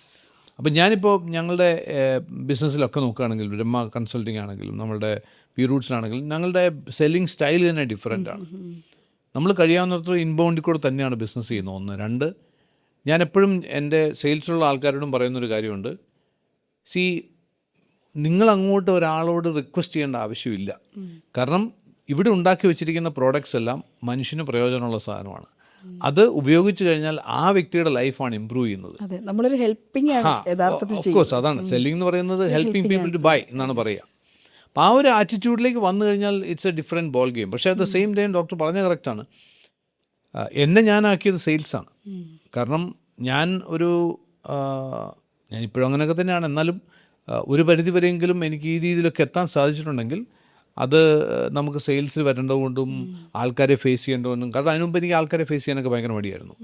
അപ്പോൾ ആ ഒരു രീതിയിൽ വന്നുകൊണ്ടാണ്. അതിനിപ്പം കോർപ്പറേറ്റ് ലൈഫിലാണെങ്കിലും ഞാൻ വർക്ക് ചെയ്തിരുന്നത് ഭാരത് പെട്രോളിയത്തിന് കൊച്ചി റിഫൈനറി വർക്ക് ചെയ്തു. അങ്ങനെയുള്ള അവിടെ സെയിൽസിൽ എത്രമാത്രം ഉണ്ടായിരുന്നു. സെയിൽസ് വർക്ക് ചെയ്യുന്നുണ്ട്, ഇല്ലെന്നല്ല. പക്ഷെ എന്നാലൊരു കമ്പനിയുടെ ടാഗിൽ ഒരു കമ്പനിയുടെ ബിസിനസ് കാർഡൊക്കെ ആയിട്ട് പോകുമ്പോൾ നല്ല കമ്പനിയൊക്കെ ആണെങ്കിൽ കുറച്ചുകൂടെ നമുക്ക് അക്സെപ്റ്റൻസ് കിട്ടും. പക്ഷേ വൺസ് ഹാർഡ് കോർ സെല്ലിങ്ങിലേക്ക് വന്നു കഴിയുമ്പോഴാണ് നമ്മുടെ ശരിക്കും റിയൽ മെറ്റൽ മനസ്സിലാവുന്നത്. പിന്നെ രണ്ടാമത്തെ കാര്യം, ഏത് മേഖലയിലുള്ള ആളാണെങ്കിലും സെയിൽസിൽ എൻ്റർ ചെയ്തേ പറ്റൂ. ഇപ്പോൾ ഇന്ന് നമ്മൾ ഫേസ് ചെയ്യുന്ന ഏറ്റവും വലിയ ചാലഞ്ച്, ഇഷ്ടം പോലെ സ്റ്റാർട്ടപ്പ് ആൻറ്റർപ്രന്യൂഴ്സ് ആയിട്ടുള്ളവരൊക്കെ എന്നെ കോൺടാക്ട് ചെയ്യാറുണ്ട്. എല്ലാവരും പറയുന്നത് 94-96% ഓഫ് ദി സ്റ്റാർട്ടപ്സ് ഫെയിൽ എന്നൊക്കെയാണ് കണക്കുകൾ പറയുന്നത്. ഇതിന് പ്രധാനപ്പെട്ട ഒരു കാരണം ഞാൻ കാണുന്നത്, ഈ കുട്ടികൾ അവരൊരു നല്ല പ്രോഡക്റ്റ് ഉണ്ടാക്കിയാൽ, നല്ലൊരു കോൺസെപ്റ്റ് ഉണ്ടാക്കി, അവർ പിന്നെ അടുത്ത റൗണ്ട് ഫണ്ട് റേസിങ്ങിന് വേണ്ടിയാണ് അവർ ട്രൈ ചെയ്യുന്നത്. പക്ഷേ ഞാൻ എല്ലാവരും ചോദിക്കുകയാണ്, നിങ്ങൾ വിറ്റിട്ടുണ്ടോ? അപ്പോൾ ഇല്ല, ഞങ്ങൾക്കൊരു സെയിൽസിന് ഒരാളെ അപ്പോയിൻറ്റ് ചെയ്തിട്ടുണ്ട്. ഞാൻ സ്വയം വിൽക്കാത്ത എൻ്റെ ഒരു പ്രോഡക്റ്റ് ഞാനൊരു സെയിൽസ് മാനേജറെ വെച്ച് ഒരിക്കലും വിൽക്കാൻ പറ്റില്ല. ഇത് കേട്ടോണ്ടിരിക്കുന്നതിലെ സ്റ്റാർട്ടപ്പ് ആൻറ്റർപ്രന്യൂഴ്സും ദേഷ്യം വരും പറയുന്നത് കേൾക്കുമ്പോൾ. You have to get out in the field. ഞാൻ മാനേജ്മെൻറ്റിൽ പഠിക്കുന്ന സമയത്ത്, MBAക്ക് പഠിക്കുന്ന സമയത്ത് എന്നെ ഏറ്റവും കൂടുതൽ ഇൻസ്പയർ ചെയ്ത്, ഞാൻ എന്ത് ടോക്ക് വന്നാലും ഈ കോൺടെക്സ്റ്റിൽ ഞാൻ പറയാറുള്ളൊരു കാര്യമാണ്. SM ദത്ത എന്ന് പറഞ്ഞിട്ട് അന്ന് ഹിന്ദുസ്ഥാൻ യൂണിലിവറിൻ്റെ ചെയർമാൻ ഉണ്ടായിരുന്നു. അദ്ദേഹത്തിൻ്റെ ഒരു സെഷൻ, ഈ മാനേജ്മെൻറ്റ് സ്റ്റുഡൻസിന് വേണ്ടിയുള്ളൊരു സെഷൻ എനിക്ക് അറ്റൻഡ് ചെയ്യാൻ പറ്റി. അതിന് അദ്ദേഹം പറഞ്ഞൊരു സെൻറ്റൻസ് ഉണ്ട്, whether you come from IIM or XLRI or anywhere, you need to soil your hands for the first 3 years. Roll up your sleeves, get out and soil your hands. കൈ ചുരുട്ടി പുറത്തിറങ്ങുക, പണിയെടുക്കുക, കൈ ചെളി വരട്ടാതെ കാര്യം നടക്കത്തില്ല. അത് ഒരു കൾച്ചറാണ് സെയിൽസ് എന്ന് പറയുന്നത്. ആ കൾച്ചർ ഇല്ലാത്ത ഒരാൾക്ക് കോൺഫിഡൻസ് ഉണ്ടാവില്ല. ആ കൾച്ചർ ഇല്ലാത്ത ഒരാൾക്ക് ഡെഫിനറ്റ്ലി ഗ്രോത്തിനുള്ള പോസിബിലിറ്റിയും കുറവായിരിക്കും. അതുകൊണ്ട് everyone should at least for some period of time should go out and sell. എൻ്റെ മോൻ ബിസിനസ്സിലേക്ക് വന്ന സമയത്ത് അവൻ ആദ്യം കൊടുത്ത ജോലി ഡയറക്റ്റായിട്ട് പോയി സെല്ല് ചെയ്യുക എന്നുള്ളതായിരുന്നു. എൻ്റെ മോളിപ്പോൾ എൻ്റെ ഓഫീസിൽ വർക്ക് ചെയ്യുന്നുണ്ട്. She's into telesales. എന്തുകൊണ്ടാണ് ടെലി സെയിൽസ് ഇട്ടിരിക്കുന്നത് വെച്ചാൽ ഏറ്റവും കൂടുതൽ തെറി കേൾക്കുന്ന സ്ഥലം അതാണല്ലോ. അപ്പോൾ അതറിയട്ടെ, എന്താണ് കസ്റ്റമർ പറയുന്നത്, റിജക്ഷൻ മനസ്സിലാവട്ടെ, ഇതിന് ടഫ്നെസ് എന്താണെന്ന് മനസ്സിലാവട്ടെ, അതിനേക്കാൾ ഉപരി കസ്റ്റമറേയും മനസ്സിലാവട്ടെ. നമ്മളൊരു പ്രോഡക്റ്റ് ഉണ്ടാക്കി വെച്ചു എന്നുള്ളത് കൊണ്ട് മാത്രം കാര്യമല്ലോ, കസ്റ്റമർ എങ്ങനെ വ്യൂ ചെയ്യുന്നുള്ളത് അവർ അറിയണ്ടേ ഡയറക്റ്റായിട്ട്. So I think in a way if you look at it, confidence building ആണെങ്കിലും നമ്മളുടെ ഒരു ആൻറ്റർപ്രന്യൂറിയൽ ഗ്രോത്തിലും ഒക്കെ ഏറ്റവും വലിയൊരു റോൾ പ്ലേ ചെയ്യാൻ പോകുന്ന സെയിൽസ് തന്നെയാണ്. സാറ് ഇപ്പം സ്റ്റാർട്ടപ്സിനെ കുറിച്ച് പറഞ്ഞു, സീരിയൽ ഓൺടർപ്രണർ ആണ് സാറിൻ്റെ പ്രൊഫൈൽ നോക്കുമ്പോൾ. വെരി ഇൻട്രസ്റ്റിംഗ് പ്രൊഫൈൽ നോക്കുമ്പോൾ. അപ്പോൾ ഞാൻ ചോദിക്കുന്നത്, ഒരു ഐഡിയ കിട്ടിക്കഴിഞ്ഞാൽ, കൺസീവ് ചെയ്ത് കഴിഞ്ഞാൽ അത് ലോഞ്ച് ചെയ്യുന്നത് വരെയുള്ളൊരു പ്രോസസ്സ് ചുരുക്കുമെന്ന് പറയാമോ? ഒരു ബിസിനസ് ഐഡിയ വന്ന് അത് ലോഞ്ച് ചെയ്യുന്നത് വരെയുള്ള ഏറ്റവും ഇമ്പോർട്ടൻ്റ് ആയിട്ടുള്ളത്, നമുക്കൊരു ഐഡിയ കിട്ടിയെന്ന് പറഞ്ഞാൽ അതെങ്ങനെ പറയാം, ഇപ്പോൾ ഒരു കാരണം ഉണ്ടാവുമല്ലോ നമുക്കൊരു ഐഡിയ വരുന്നത്. ബേസിക്കായിട്ട് ഞാൻ ഇന്നുവരെ ഞാൻ ഒരു ബിസിനസ്സിനെയും കോപ്പി ചെയ്തിട്ടില്ല, കോപ്പി ചെയ്യാൻ ചാൻസ് കിട്ടിയിട്ടില്ല. കാരണം ഞാൻ ചെയ്ത മിക്കതും ആദ്യമായിട്ട് ചെയ്യുന്നതായിരുന്നു. അപ്പോൾ എനിക്ക് താല്പര്യമില്ല, വേറെ ആരെങ്കിലും ചെയ്തു എന്ന് കണ്ടു കഴിഞ്ഞാൽ പിന്നെ എൻ്റെ താല്പര്യം പോവുകയും ചെയ്യും. അങ്ങനെ ഒരു പ്രശ്നമുണ്ട് എനിക്ക്. അത് അത്ര നല്ല ഗുണമൊന്നും അല്ലത്. കാരണം പലതും ഇപ്പോൾ ആപ്പിൾ എന്ന് പറയുന്നത്, ഇപ്പോൾ നമ്മളുടെ സ്റ്റീവ് ജോബ്സ് ബിൽഡ് ചെയ്തത് കമ്പ്യൂട്ടർ പുള്ളിയല്ല ആദ്യമായിട്ട് ഉണ്ടാക്കിയത്, വേറൊരാളുണ്ടാക്കിയ കമ്പ്യൂട്ടർ ഇന്നോവേറ്റ് ചെയ്യുകയാണ്. അവരുണ്ടാക്കിയ ഒരു ടെക്നോളജിയുടെ മുകളിൽ വർക്ക് ചെയ്യാറ്. അപ്പോൾ അതുകൊണ്ട് കോപ്പി ചെയ്യുന്നതുകൊണ്ട് കുഴപ്പമില്ല. കോപ്പി ചെയ്യുമ്പോൾ കുറച്ചുകൂടി അതിൻ്റെ നമ്മുടേതായിട്ടുള്ള വാല്യൂ പ്രൊപ്പോസിഷൻസും അതിൻ്റേതായിട്ടുള്ള കുറച്ചുകൂടി ഡെലിവറബിൾസും ഒക്കെ ആഡ് ചെയ്യുകയാണെങ്കിൽ കുഴപ്പമില്ല. അതേപടി കോപ്പി ചെയ്യുമ്പോഴാണ് ഈ പ്രശ്നം വരുന്നത്. കേരളത്തിൽ കൂടുതൽ നടക്കുന്ന അതാണല്ലോ. എനിവേ, അപ്പോൾ നമുക്കൊരു ഐഡിയ വരണമെങ്കിൽ അതിനൊരു കാരണം ഉണ്ടാവും, എന്തെങ്കിലും ഒരു റീസൺ ഉണ്ടാവും, അല്ലാതെ നമുക്കൊരു ഐഡിയ വരില്ല. ഇപ്പം ഞാനൊരു ഉദാഹരണം പറയാം, ഏതെങ്കിലും ഞാൻ ആലോചിക്കാറുണ്ട് ഒരു എക്സാമ്പിളായിട്ട് പറയാൻ പറ്റുന്നത്. ഞാൻ ഈ തോട്ട് പ്രോസസ് റീ എഞ്ചിനീയറിങ്ങിൻ്റെ വർക്കൊക്കെ ചെയ്തുകൊണ്ടിരിക്കുന്ന സമയത്ത് അതുമായിട്ട് ബന്ധപ്പെട്ട് റിട്രീറ്റ്സ് കണ്ടക്ട് ചെയ്തു. അപ്പോൾ എൻ്റെ ഒരു റിസോർട്ടുണ്ട് മൂന്നാറിൽ, നേച്ചർ സോൺ എന്ന് പറഞ്ഞിട്ട് കാടിന് നടക്ക്. അപ്പോൾ അവിടെ വെച്ചായിരുന്നു റിസോർട്ട്സ് ഈ റിട്രീറ്റ് ചെയ്യുക. അപ്പോൾ വന്നിരുന്ന എല്ലാം ഇവിടുത്തെ ആൻട്രപ്രന്യൂഴ്സാണ്. ഇന്ന് വളരെ പ്രശസ്തരായിട്ടുള്ള ആൻട്രപ്രന്യൂഴ്സാണ്, അന്നത്ര പ്രശസ്തമൊന്നുമല്ല. അത് അറ്റൻഡ് ചെയ്തുകൊണ്ട് അവർ പ്രശസ്തരായൊന്നുമല്ല കേട്ടോ, അവരുടെ അധ്വാനം കൊണ്ടായതാണ്. പക്ഷേ ഒരുവിധം വന്ന റിട്രീറ്റ് കൂടെ കടന്നുപോയവർ മിക്കവരും ഇവിടെയുള്ള നല്ല ആൻട്രപ്രന്യൂഴ്സ് കടന്നു പോയിട്ടുണ്ട്. അപ്പോൾ ഇതിൽ പല ആൾക്കാരും ഇത് കഴിഞ്ഞപ്പോൾ എന്നോട് ചോദിച്ചു, തോട്ട് പ്രോസസ് ഒക്കെ റീ എഞ്ചിനീയർഡായി, ഇനി നമ്മുടെ ബിസിനസ്സിനെ കൂടെ ഒന്ന് റീ എഞ്ചിനീയർ ചെയ്യണം എന്ന് പറഞ്ഞു. അപ്പോൾ ഞാൻ ചോദിച്ചു അതെങ്ങനെ ചെയ്യും എന്നുള്ളതായി പിന്നെ ചിന്ത. അപ്പോൾ അതൊരു തോട്ട്, അവിടെ ഒരു റിക്വയർമെൻറ്റോടൊന്ന് മനസ്സിലായി. എൻ്റെ മുമ്പിൽ റെഡിമെയ്ഡായിട്ട് കുറച്ച് കസ്റ്റമേഴ്സും ഉണ്ട്. ഇൻഫാക്റ്റ് അവർ റെഡിയാണ്, അതേ ബിലീവ് ഇൻ മീ. ഇനി ഞാൻ ചെയ്യേണ്ട ഒരു കാര്യം, അവരുടെ ട്രസ്റ്റ് എനിക്ക് ഫുൾഫിൽ ചെയ്യാൻ പറ്റും.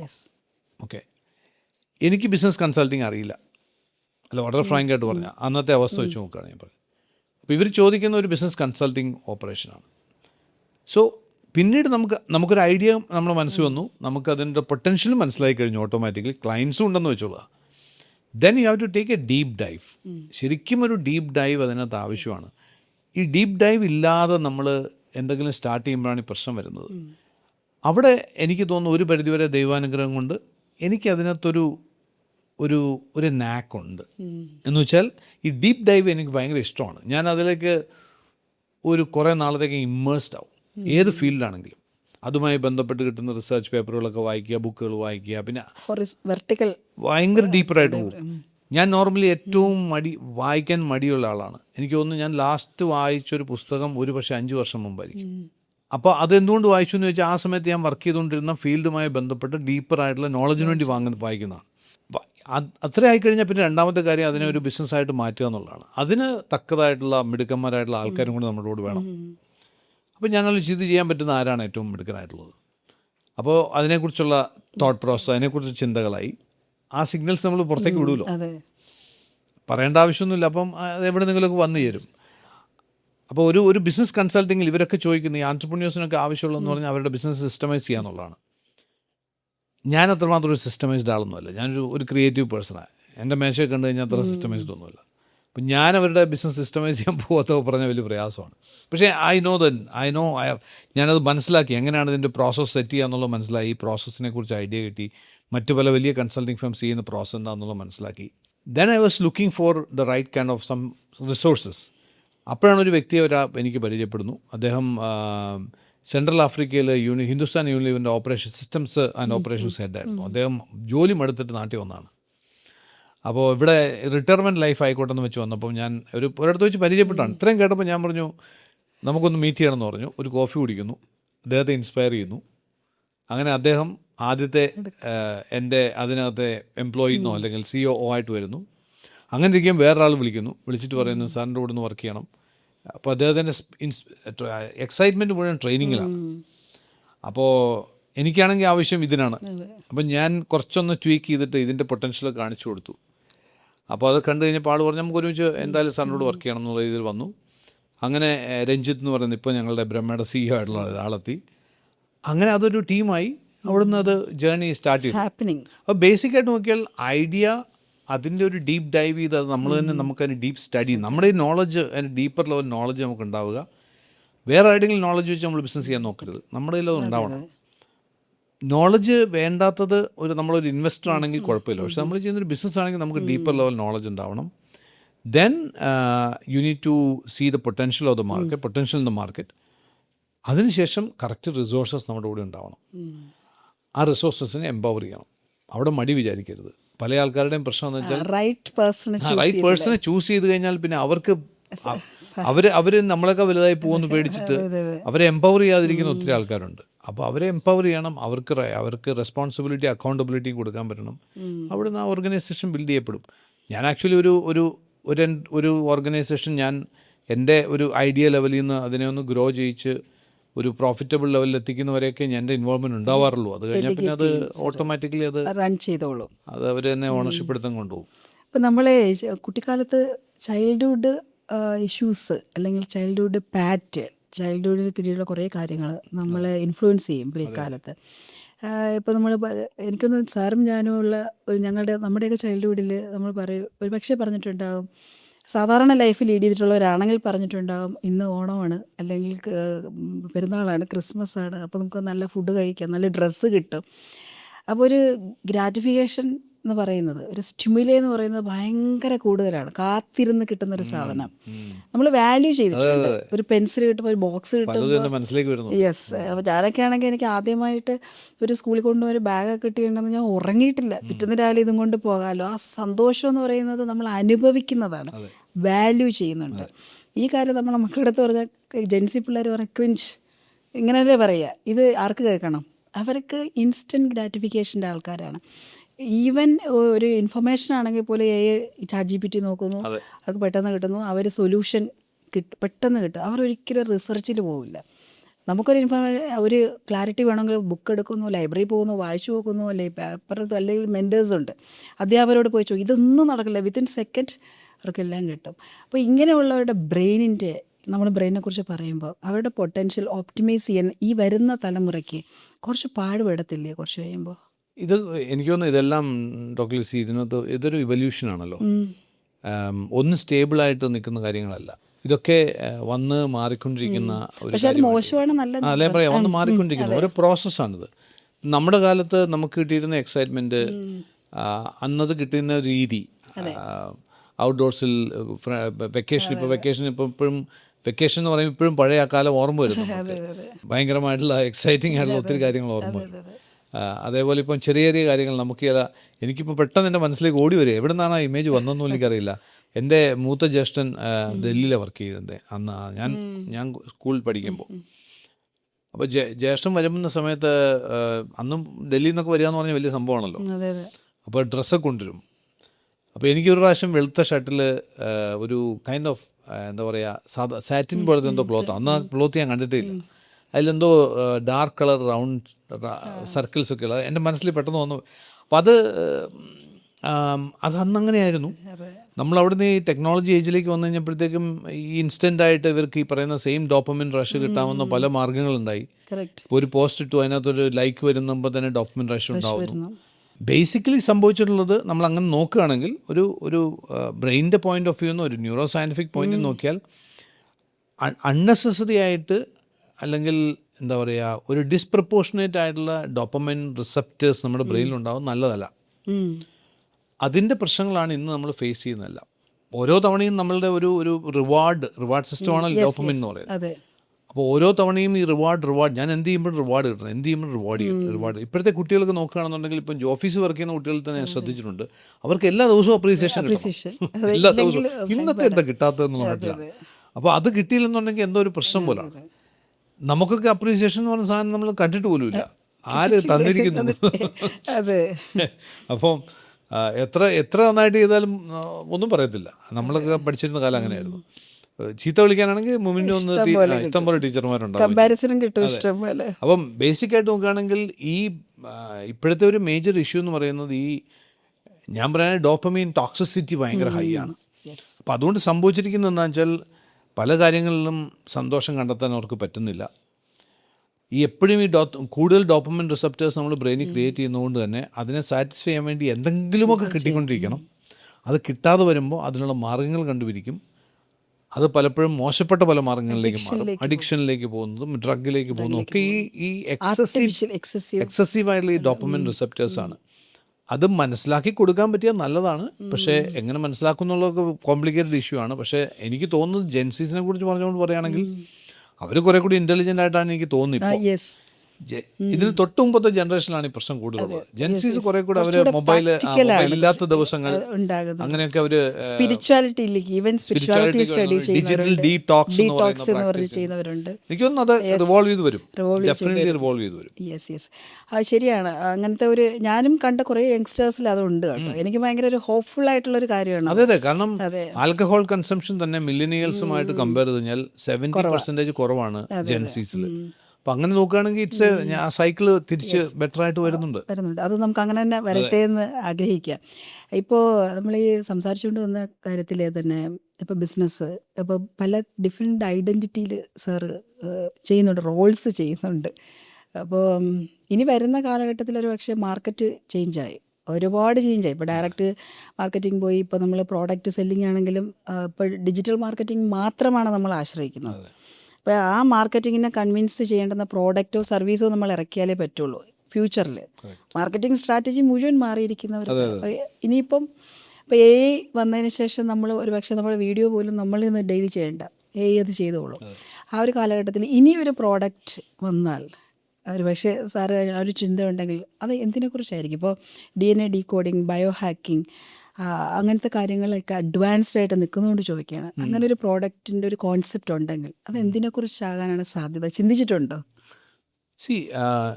ഹ്യൂമൻ ഒപ്റ്റിമൈസേഷൻ എന്ന് പറയുന്നത് ഒരു കണ്ടിന്യൂസ് ആയിട്ട് ഇനി ഇവോൾവ് ചെയ്യാൻ പോകുന്നൊരു പീരീഡിൽ നമ്മൾ ജീവിക്കുന്നത്.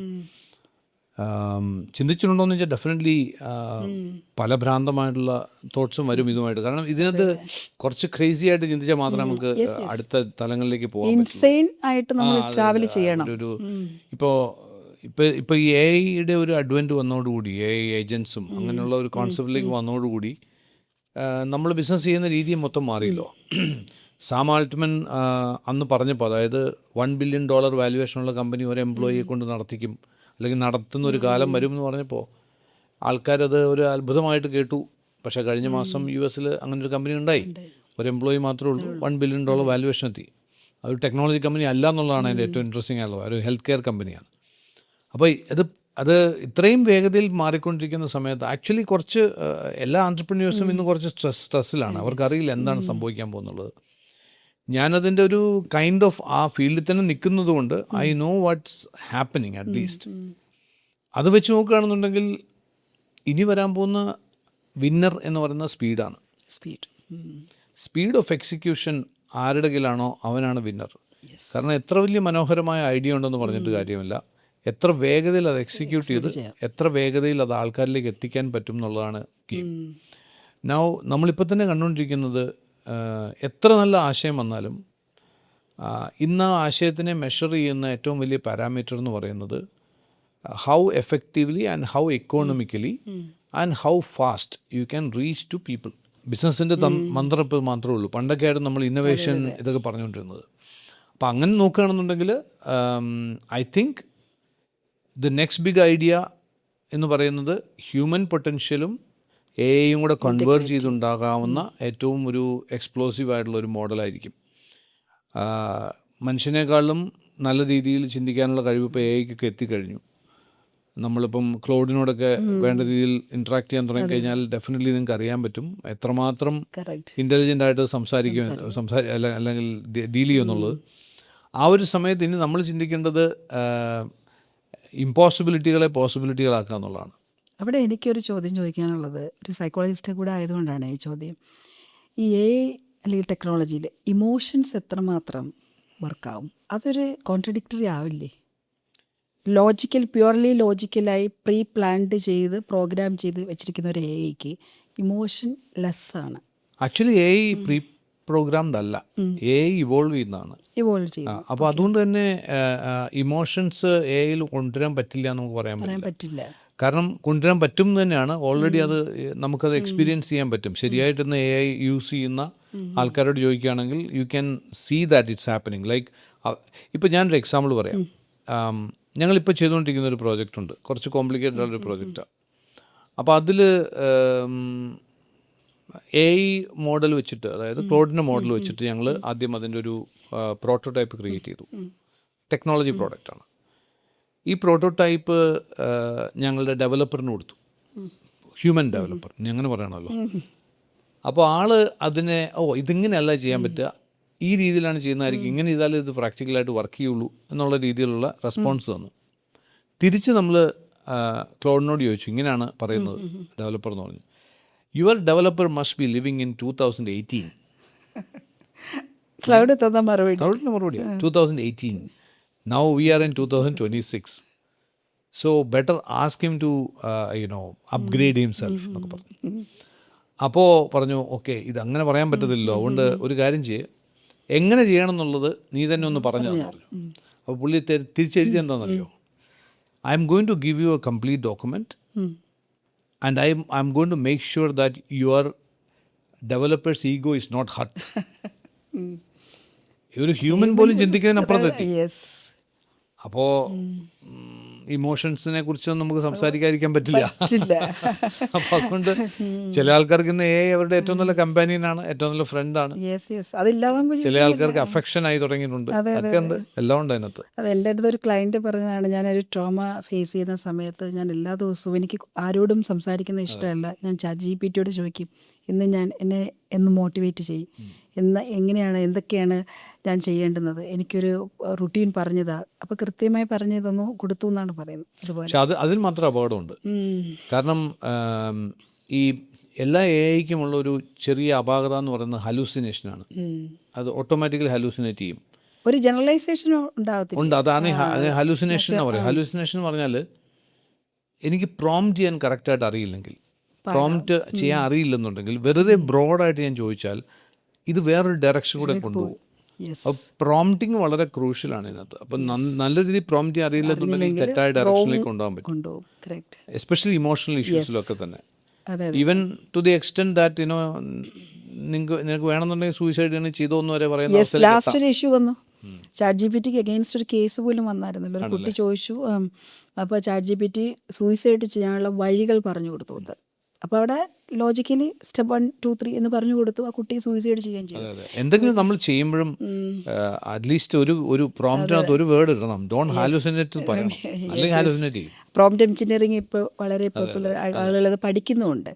ഈ ബയോ ഹാക്കിങ്ങും ഇമോഷണൽ ഹീലിംഗും തമ്മിൽ എന്തെങ്കിലും ബന്ധമുണ്ടോ? ചോദിക്കാനുള്ള കാര്യം, സൈക്കോസോമാറ്റിക് ഡിസീസ് വരുന്നു. അപ്പോൾ അത് നമ്മൾക്ക് ഇപ്പം യോഗയുമായിട്ട് കണക്ട് ചെയ്ത് പറയുകയാണെങ്കിൽ പതഞ്ജലി മഹർഷിയുടെ യോഗ പറയുന്ന അന്നമയകോശ, പ്രാണമയകോശ, മനോമയകോശ, വിജ്ഞാനമയകോശ, ആനന്ദമയകോശ, 5 ഷെൽത്ത് പറയുന്നുണ്ട്. അപ്പോൾ ഈ മനോമയകോശ എന്ന് നമുക്ക് എവിടെയാണെന്ന് അറിയില്ലെങ്കിൽ പോലും ആ ഒരു ഫീൽഡിൽ വരുന്ന റീസൺമെൻറ്റ്, ആങ്കർ, സപ്രസ്ഡ് ഇമോഷൻസാണ് ബോഡിയിൽ അസുഖങ്ങളായിട്ട് മാനിഫെസ്റ്റ് ചെയ്യുന്നത്. അപ്പോൾ ബയോ ഹാക്കിംഗ് സാറ് പറയുന്നത് നമുക്കെങ്ങനെ ബയോളജിയെ നമ്മൾ ഇതിനെ ഹാക്ക് ചെയ്യാമെന്നുള്ളതാണ്. അപ്പോൾ അത് ഇമോഷണൽ ഹീലിങ്ങുമായിട്ട് ബന്ധമില്ലേ? തീർച്ചയായിട്ടും ഉണ്ട്. ബയോ ഹാക്കിംഗ് എന്ന് പറയുന്ന ഒരു നല്ല ഫ്രേസായിട്ട് മാത്രം കൂട്ടിയാൽ മതി. ഓക്കെ. കാരണം ഹാക്കിംഗ് യുവർ ഓൺ ബയോളജി എന്നാണല്ലോ ബയോ ഹാക്കിംഗ് എന്ന് പറയുന്നത്. ഇത് വരാൻ കാരണം സിലിക്കോൺ വാലിയിലത്തെ കുറേ ആൾക്കാരാണ് ഇത് കണ്ടെത്തിയത്. അതുകൊണ്ടാണ് ഈ ബയോ ഹാക്കിംഗ് എന്ന പേര് ഹാക്കിംഗ് എന്നുള്ള IT കണക്ട് ചെയ്ത് വരുന്നുണ്ട്. അപ്പോൾ ബേസിക്കായിട്ട് നോക്കുകയാണെങ്കിൽ എങ്ങനെയൊക്കെ നമുക്ക് നമ്മളുടെ ബയോളജിയുടെ കൺട്രോൾ ഏറ്റെടുക്കാം എന്നുള്ളതാണ്. അതിന് യൂസ് ചെയ്യുന്ന ടൂൾസ് ഡെഫിനറ്റ്ലി നമ്മുടെ ബോഡി, ബ്രെയിൻ, മൈൻഡ്, ഇതെല്ലാം യൂസ് ചെയ്ത് മാത്രമേ നമുക്ക് കൺട്രോൾ ഏറ്റെടുക്കാൻ പറ്റുള്ളൂ. പ്രോപ്പറായിട്ടുള്ള ന്യൂട്രീഷൻ, നമ്മളുടെ ജനറ്റിക് പ്രൊഫൈലിനും നമ്മളുടെ ഗട്ടിനകത്തുള്ള ബാക്ടീരിയയ്ക്കും മൈക്രോബയോംസിനും പറ്റുന്ന തരത്തിലുള്ള ഭക്ഷണം, നമുക്ക് നമ്മളുടെ പേഴ്സണലൈസ്ഡ് ആയിട്ടുള്ള ഫിറ്റ്നസ്, നമ്മളുടെ ജനറ്റിക് പ്രൊഫൈലിന് പറ്റുന്ന തരത്തിലുള്ള എക്സസൈസ് പ്രോഗ്രാമുകൾ. ചില ആൾക്കാർ കണ്ടില്ല, എത്രയോ നാളായിട്ട് എക്സസൈസ് ചെയ്തിട്ടും ബോഡിയിൽ ഒരു മാറ്റവും വരുന്നില്ല. അതാണ് പേഴ്സണലൈസ്ഡ് ഞാൻ പറയാൻ കാര്യം. അതേപോലെ തന്നെ നമ്മളുടെ ബ്രെയിനിനെ ഒപ്റ്റിമൈസ് ചെയ്യാൻ പറ്റുന്ന തരത്തിലുള്ള ബ്രെയിൻ ഫുഡ്, എന്ത് തരത്തിലുള്ള ഭക്ഷണങ്ങളാണ് നമ്മുടെ ബ്രെയിനിനെ ഒപ്റ്റിമൈസ് ചെയ്യുക, എന്ത് ആക്ടിവിറ്റികളാണ് ബ്രെയിനിനെ ഒപ്റ്റിമൈസ് ചെയ്യുക. അതേപോലെ മൈൻഡിലേക്ക് വരുമ്പോഴത്തേക്കും മൈൻഡിനെ എങ്ങനെയൊക്കെ നമുക്ക് ഒപ്റ്റിമൈസ് നിർത്താൻ പറ്റും. For example meditation, breath work, mindfulness. ഇനി അതിനോടൊപ്പം ഹീലിംഗ്, അതും നമ്മൾ ആ ഒരു പോയിന്റിൽ നിന്ന് വരുന്നതാണ്. ഹീലിംഗ്, ഇന്നർ ചൈൽഡ് ഹീലിംഗ്, ഇതുപോലുള്ള എന്തും. അപ്പോൾ ബേസിക്കായിട്ട് നോക്കുകയാണെങ്കിൽ നമ്മുടെ ബയോളജിയിൽ മാറ്റം ഉണ്ടാക്കുന്നത്, കാരണം ബയോളജിയും സൈക്കോളജിയും കണക്റ്റഡ് എന്ന് അങ്ങോട്ടും ഇങ്ങോട്ടും ആണല്ലോ നിൽക്കുന്നത്. ബയോളജി ഇൻഫ്ലുവൻസ് ചെയ്യുന്നത് സൈക്കോളജി, സൈക്കോളജി ബയോളജി ഇൻഫ്ലുവൻസ് ചെയ്യും. രണ്ടിനും ഇൻഡിപെൻഡൻ്റ് ആയിട്ടുള്ള എക്സിസ്റ്റൻസ് ഒന്നുമില്ല. സൈക്കോസൊമാറ്റിക് ഡിസീസസ് നമ്മൾ പറയുന്നു, അതേപോലെ തന്നെ സൈക്കോട്ടിക് ഡിസീസസും ഉണ്ട്. ഇപ്പം ഇഷ്ടംപോലെ കാണുകയാണെങ്കിൽ നമ്മുടെ ശരീരത്തിലുണ്ടാകുന്ന ചില പ്രശ്നങ്ങൾ കൊണ്ടാണ് നമ്മുടെ മാനസികമായിട്ടുള്ള പ്രശ്നങ്ങൾ ഉണ്ടാകുന്നത്. ഇപ്പോൾ ഡിപ്രഷനെ കുറിച്ച് ആൾക്കാർ പറയുന്നു, മനോരോഗമായിട്ടാണ് പറയുക ഡിപ്രഷനെ, മനസ്സുമായിട്ട് ബന്ധപ്പെട്ടല്ലേ കിടക്കുന്നത്. ആക്ച്വലി എന്താണ്, സെറട്ടോണിൻ്റെ ലെവൽ ഡൗൺ ആവുന്നു, അപ്പോൾ ഒരു ന്യൂറോ കെമിക്കൽ ഡൗൺ ആയി. അപ്പോൾ അത് നമ്മുടെ ബ്രെയിനിൽ നടക്കുന്ന ഒരു ഫംഗ്ഷനാണ്, അത് നമ്മുടെ ബയോളജി ആയിട്ട് കണക്റ്റഡ് ആണ്. സെറട്ടോണിൻ പ്രൊഡ്യൂസ് ചെയ്യുന്നത് ഇപ്പോൾ 94% ഗട്ടിലാന്ന് പറയുന്നു. സോ എന്ന് പറയുമ്പോൾ നമ്മുടെ ഗട്ട് ആയിട്ട് കണക്റ്റഡ് ആണ്. അങ്ങനെ നോക്കിയാൽ ഗട്ടിനകത്ത് എങ്ങനെ പ്രൊഡ്യൂസ് ചെയ്യപ്പെടുമെന്ന് ചോദിച്ചാൽ ഒരു L-ട്രിപ്റ്റോഫാൻ എന്നുള്ളൊരു അമിനോ ആസിഡിൽ നിന്നാണ് സെറട്ടോണിൻ ഉണ്ടാകുന്നത്. അത് ഉണ്ടാക്കണമെങ്കിൽ അതിന് ചുമതലപ്പെട്ട ബാക്ടീരിയകൾ നമ്മുടെ ഗട്ടിലുണ്ടാവും. അപ്പോൾ ആ ബാക്ടീരിയ ഇല്ലെന്നുണ്ടെങ്കിൽ ഈ പറഞ്ഞ പരിപാടിയൊന്നും നടക്കില്ല. ഡാർക്ക് ചോക്ലേറ്റ് കഴിച്ചാലും ഡയറി പ്രോഡക്ട്സ് കഴിച്ചാലും സന്തോഷം കിട്ടിയെന്ന് വരില്ല, കാരണം അതിൽ നിന്നാണ് ഈ L-ട്രിപ്റ്റോഫാൻ ഉണ്ടാവുന്നത്. അങ്ങനെ നോക്കിയാൽ ഇതിനെ ഒരു ടോട്ടൽ സിസ്റ്റമായിട്ട് മാത്രമേ നമുക്ക് ചെയ്യാൻ സാധിക്കുകയുള്ളൂ. ഇപ്പം ഞങ്ങളിവിടെ നമ്മളുടെ വി റൂട്ട്സിൻ്റെ ബയോഹാക്സ് സെൻ്റർ ഉണ്ട് കൊച്ചിയിൽ. അപ്പോൾ അവിടെ ചില ആൾക്കാർ നമ്മളിവിടെ ജനറ്റിക് ടെസ്റ്റിംഗ് കൂടാതെ മൈക്രോബയോം ടെസ്റ്റ് ചെയ്യുന്നുണ്ട്, ഗട്ട് മൈക്രോബയോംസ്. കാരണം നമ്മുടെ ശരീരത്തിലൊരു 30 ട്രില്യൺ കോശങ്ങളുണ്ടെങ്കിൽ നമ്മുടെ ഗട്ടിനകത്ത് ഏകദേശം 100 ട്രില്യൺ ബാക്ടീരിയ വൈറസ് ഒക്കെ ഉണ്ടെന്ന് പറയാം. അതുകൊണ്ടാണ് പറയപ്പെടുന്നത് you are more of your bacteria than you എന്നാണ് പറയുന്നത്. ഈ ബാക്ടീരിയക്ക് ഗട്ടിനകത്ത് കിടക്കുന്നു, അത് നമുക്കെന്ത് ബന്ധം എന്നുള്ളതായിരുന്നു ഇതുവരെ ഉണ്ടായിരുന്ന സയൻസ്. പക്ഷേ ഇതൊക്കെ ഇപ്പം മാറി ചിന്തിക്കാൻ തുടങ്ങി. കാരണം ഈ ബാക്ടീരിയകളാണ് നമ്മളുടെ ഏറ്റവും എസെൻഷ്യലായിട്ട് വേണ്ടുന്ന ചില short chain fatty acids, especially brain ഫങ്ഷൻസുമായിട്ട് ബന്ധപ്പെട്ട് നിൽക്കുന്ന short chain fatty acids produce ചെയ്യുന്നത്. ഇത് പ്രൊഡ്യൂസ് ചെയ്യണമെങ്കിൽ അതിന് തക്കതായിട്ടുള്ള ബാക്ടീരിയകൾ ഉണ്ടാവണം അവിടെ. പണ്ടത്തെ കാലത്തൊക്കെ വ്യത്യസ്തമായിട്ടുള്ള ഭക്ഷണങ്ങൾ ഗ്രാമപ്രദേശമൊക്കെ താമസിക്കുമ്പോൾ പല പച്ചക്കറികളും കപ്പയും അതും ഇതൊക്കെ കഴിച്ച് പല ഫൈബറസ് ആയിട്ടുള്ള ഇഷ്ടംപോലെ ഭക്ഷണങ്ങൾ ഉണ്ടായിരുന്നപ്പോൾ നമ്മുടെ ഗട്ടിൽ 100 different types of species of bacteria ഉണ്ടായിരുന്നു. ഇന്ന് നമ്മളിപ്പോൾ അവിടെ മൈക്രോബയോം ടെസ്റ്റ് ചെയ്യുന്നുണ്ട്. പലതരത്തിലുള്ള ക്രോണിക് ഡിസീസുകളൊക്കെ വരുമ്പോൾ മൈക്രോബയോം ടെസ്റ്റ് ചെയ്യും. മിക്ക ആൾക്കാരും ഗ്യാസ് അല്ലെങ്കിൽ വയറ്, ഹെവിനെസ്, അസിഡിറ്റി എന്നൊക്കെയാണ് പറയുക. ഈവൻ ടു ദി എക്സ്റ്റെൻറ്റ് അതെല്ലാം ഇൻഡിക്കേഷൻസ് ആണ്. Chronic diseases, auto immune disease, behavioural issues, ഇതിലൊക്കെ പലപ്പോഴും നമ്മൾ മൈക്രോബയോം ടെസ്റ്റിംഗ് ചെയ്യുന്നുണ്ട്. അപ്പോൾ കാണുന്നൊരു പ്രത്യേകത എന്താണെന്ന് വെച്ചാൽ നമുക്ക് എസെൻഷ്യലായിട്ട് വേണ്ടുന്ന ചില ബാക്ടീരിയ ഉണ്ട് നമ്മുടെ ഗട്ടിൽ നമ്മുടെ ലൈഫിനെ നിലനിർത്താൻ. അതുപോലും ആബ്സെൻ്റ് ആയിരിക്കുന്ന അവസ്ഥയാണ് നമ്മുടെ ഇന്നത്തെ ഫുഡ് ഹാബിറ്റ് കൊണ്ടൊക്കെ വന്നിരിക്കുന്നതാണ്. വെറൈറ്റി കുറഞ്ഞു. ഫാസ്റ്റ് ഫുഡ് കൾച്ചർ എന്ന് പറയുന്നെങ്കിൽ പോലും ഫാസ്റ്റ് ഫുഡ് അല്ലാത്ത ആൾക്കാരെ സംബന്ധിച്ച് നോക്കിയാലും രാവിലെ ഒരു ഇഡ്ഡലിയും എന്തെങ്കിലും മേ ബി ഒരു പൊടിയും കൂടി ആയിരിക്കും. So there is no variety. അങ്ങനെ വന്നപ്പോൾ സംഭവിച്ചിരിക്കുന്ന പല സ്പീഷീസും ഇന്നില്ല. നമ്മൾ ചെയ്യുന്നത് നമ്മളിപ്പോൾ വളരെ ഏറ്റവും അഡ്വാൻസ്ഡ് ആയിട്ടുള്ള ടെക്നോളജി യൂസ് ചെയ്യുന്നത്. അപ്പോൾ നമ്മളുടെ ഗട്ടിന് ആബ്സെൻ്റ് ആയിട്ടുള്ള മൈക്രോബയോംസും ഉണ്ടാവും, ചില വില്ലന്മാരും ഉണ്ടാവും. അപ്പോൾ ഈ വില്ലന്മാരെ ഡെഫിനറ്റ്ലി അവരുടെ മെഡിക്കൽ ഡോക്ടേഴ്സ് അത് രീതിയിൽ ഡീൽ ചെയ്തിട്ട് അതിനെ അതിനെ മാറ്റിയേ പറ്റുള്ളൂ, എറാഡിക്കേറ്റ് ചെയ്തേ പറ്റുള്ളൂ. ഏറ്റവും വലിയ പ്രശ്നം പല എസെൻഷ്യൽ ബാക്ടീരിയയും കാണാനില്ല എന്നുള്ളതാണ്. ഇത് ഐഡൻറ്റിഫൈ ചെയ്തിട്ട് ഇത് മാത്രം നമ്മൾ ക്യാപ്സുലേറ്റ് ചെയ്തിട്ട്, ഇപ്പോൾ ഡോക്ടർ ലിസീഡ് ആണെങ്കിൽ ഡോക്ടർ ലിസീഡയ്ക്ക് വേണ്ടി മാത്രം അത് പേഴ്സണലൈസ് ചെയ്ത് തരികയാണ് ചെയ്യുക. അപ്പോൾ 90 ഡേയ്സ് കൊണ്ട് ആ ബാക്ടീരിയ നമ്മൾ റീഗ്രോ ചെയ്യും. അപ്പോൾ ഇത് വന്നു കഴിയുമ്പോൾ ഞങ്ങൾ കണ്ടിട്ടുള്ള ഏറ്റവും വലിയ അത്ഭുതം എന്ന് പറയുന്നത് ബിഹേവിയറൽ ചേഞ്ചസ് കാണാൻ പറ്റും. അതായത് ദേഷ്യവും വെപ്രാളവുമായിട്ട് നടക്കുന്ന ആൾക്കാർ, ചില ആൾക്കാർ ഇതുകൊണ്ടാണെന്ന് അവർക്ക് ഇപ്പോഴും അറിയത്തില്ല, പക്ഷേ ദേ ബിക്കം വെരി കാം. അവർ പറഞ്ഞാൽ എന്തൊരു മനസ്സിൻ്റെ ഒരു സമാധാനമുണ്ട്, വയറ് ശരിയായപ്പം മനസ്സ് ശരിയായി എന്നൊക്കെ പറയുന്ന അവസ്ഥ വരും. അപ്പോൾ ഡെഫിനറ്റായിട്ട് നോക്കുകയാണെന്നുണ്ടെങ്കിൽ നമ്മൾ പറയുന്ന ഡിപ്രഷനിലേക്ക്, നേരത്തെ ഡിപ്രഷൻ്റെ കാര്യം പറഞ്ഞല്ലോ, ഇപ്പോൾ ഡിപ്രഷനെ കുറിച്ച് ചിന്തിക്കുകയാണെന്നുണ്ടെങ്കിലും ഡിപ്രഷൻ എന്ന് പറയുന്നതും സെറട്ടോണിനും കണക്ട് ചെയ്ത് കിടക്കുന്ന ഗട്ടുമായിട്ടാണ്. Suppose once you have the right kind of microbiomes, ചിലപ്പോൾ ഒരു പക്ഷേ അതുകൊണ്ട് എല്ലാ കേസും ഫിക്സ് ചെയ്യാമെന്നല്ല ഞാൻ പറയുന്നത്, പറ്റിയെന്ന് വരാം. അപ്പോൾ അങ്ങനെ ചിന്തിക്കുമ്പോൾ most of the bio hacking mind related ആയിട്ടുള്ള അല്ലെങ്കിൽ നമ്മൾ ഈ പറയുന്ന മനസ്സുമായി ബന്ധപ്പെട്ട് കിടക്കുന്നതിനും ഇത് ആപ്ലിക്കബിൾ ആണ്. ഈ എനർജിയെക്കുറിച്ച് ഇപ്പോൾ ആളുകൾ ഒരുപാട് സംസാരിക്കുന്നുണ്ട്. പോസിറ്റീവ് എനർജി, ടോക്സിക് എനർജി, എൻ്റെ എനർജി ഫീൽഡിൽ ഞാൻ ക്രിയേറ്റ് ചെയ്തതിനകത്ത് നിൽക്കണം, നെഗറ്റീവ് ആളുകളെ ഡിസസോസിയേറ്റ് ചെയ്യണം. അപ്പോൾ ഈ എനർജിയെക്കുറിച്ച് പറയുമ്പോൾ അവിടെ നമ്മുടെ എനർജി സസ്റ്റെയിൻ ചെയ്യാൻ അല്ലെങ്കിൽ കറക്റ്റ് റൈറ്റ് എനർജിയിലേക്ക് നമ്മളെ പ്രൊട്ടക്റ്റ് ചെയ്യാൻ നമ്മൾ എന്തെങ്കിലും പ്രിക്കോഷൻസ് എടുക്കേണ്ടതുണ്ടോ? ബേസിക്കലി നമ്മൾ എനർജി സെപ്പറേറ്റ് ആയിട്ട് കാണുന്നതുകൊണ്ടൊരു പ്രശ്നമുണ്ട്. നമ്മൾ എനർജി സെപ്പറേറ്റ് ആയിട്ട് കാണേണ്ട ആവശ്യമില്ല, നമ്മൾ തന്നെ എനർജി അല്ലേ. ഐൻസ്റ്റീൻ തന്നെ പറഞ്ഞിരിക്കുന്ന every single thing, living thing or non living thing, visible invisible, is one form or another form of energy എന്നാണ്. അപ്പോൾ നമ്മുടെ ബോഡി അല്ലെങ്കിൽ ഒരു ഗ്ലാസ് വെള്ളം ഇരിപ്പുണ്ടെങ്കിൽ ആ ഗ്ലാസ്, അതിനകത്തെ വെള്ളം, അതിന് ചുറ്റുമുള്ള വായു, ഇതെല്ലാം എനർജിയാണ്.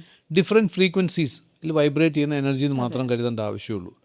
ഇപ്പോൾ solid liquid gaseous, sound, light, അതിന് മുകളിൽ തോട്ട്സ്, ഇങ്ങനെയാണ് സാധാരണ ഫ്രീക്വൻസി വെച്ച് പറയുന്നത്. ലോവസ്റ്റ് ആയിട്ടുള്ള ഫ്രീക്വൻസി സോളിഡ് ആവുന്നു, ഹയസ്റ്റ് ഫാസ്റ്റസ്റ്റ് ഫ്രീക്വൻസി ലൈറ്റോ തോട്ട്സോ ഒക്കെ ആയിട്ട് മാറുന്നു. ഇങ്ങനെയാണ് അതിൻ്റെ ഒരു. അപ്പോൾ ബേസിക്കായിട്ട് നോക്കുകയാണെന്നുണ്ടെങ്കിൽ നമ്മളുടെ ചുറ്റുവട്ടത്തു നിന്നുള്ള എനർജി നമ്മളെ ഇൻഫ്ലുവൻസ് ചെയ്യുന്നുണ്ടോ എന്ന് ചോദിച്ചാൽ ഡെഫിനറ്റ്ലി ഉണ്ട്, ഒരു സംശയമില്ല കാര്യത്തിൽ. നമ്മളുടെ എനർജി മറ്റുള്ളവരെ ഇൻഫ്ലുവൻസ് ചെയ്യുന്നുണ്ടോ? തീർച്ചയായിട്ടും ഉണ്ട്. ചുറ്റുവട്ടത്തുള്ള എനർജി എന്നെ ഇൻഫ്ലുവൻസ് അതിൽ ഞാൻ ഇൻഫ്ലുവൻസ്ഡ് ആവുന്നുണ്ടോ ഇല്ലയോ എന്നുള്ളത് ഡിപ്പെൻഡ് ചെയ്യുന്ന എൻ്റെ എനർജിയുടെ ഫ്രീക്വൻസി ആശ്രയിച്ചിരിക്കും.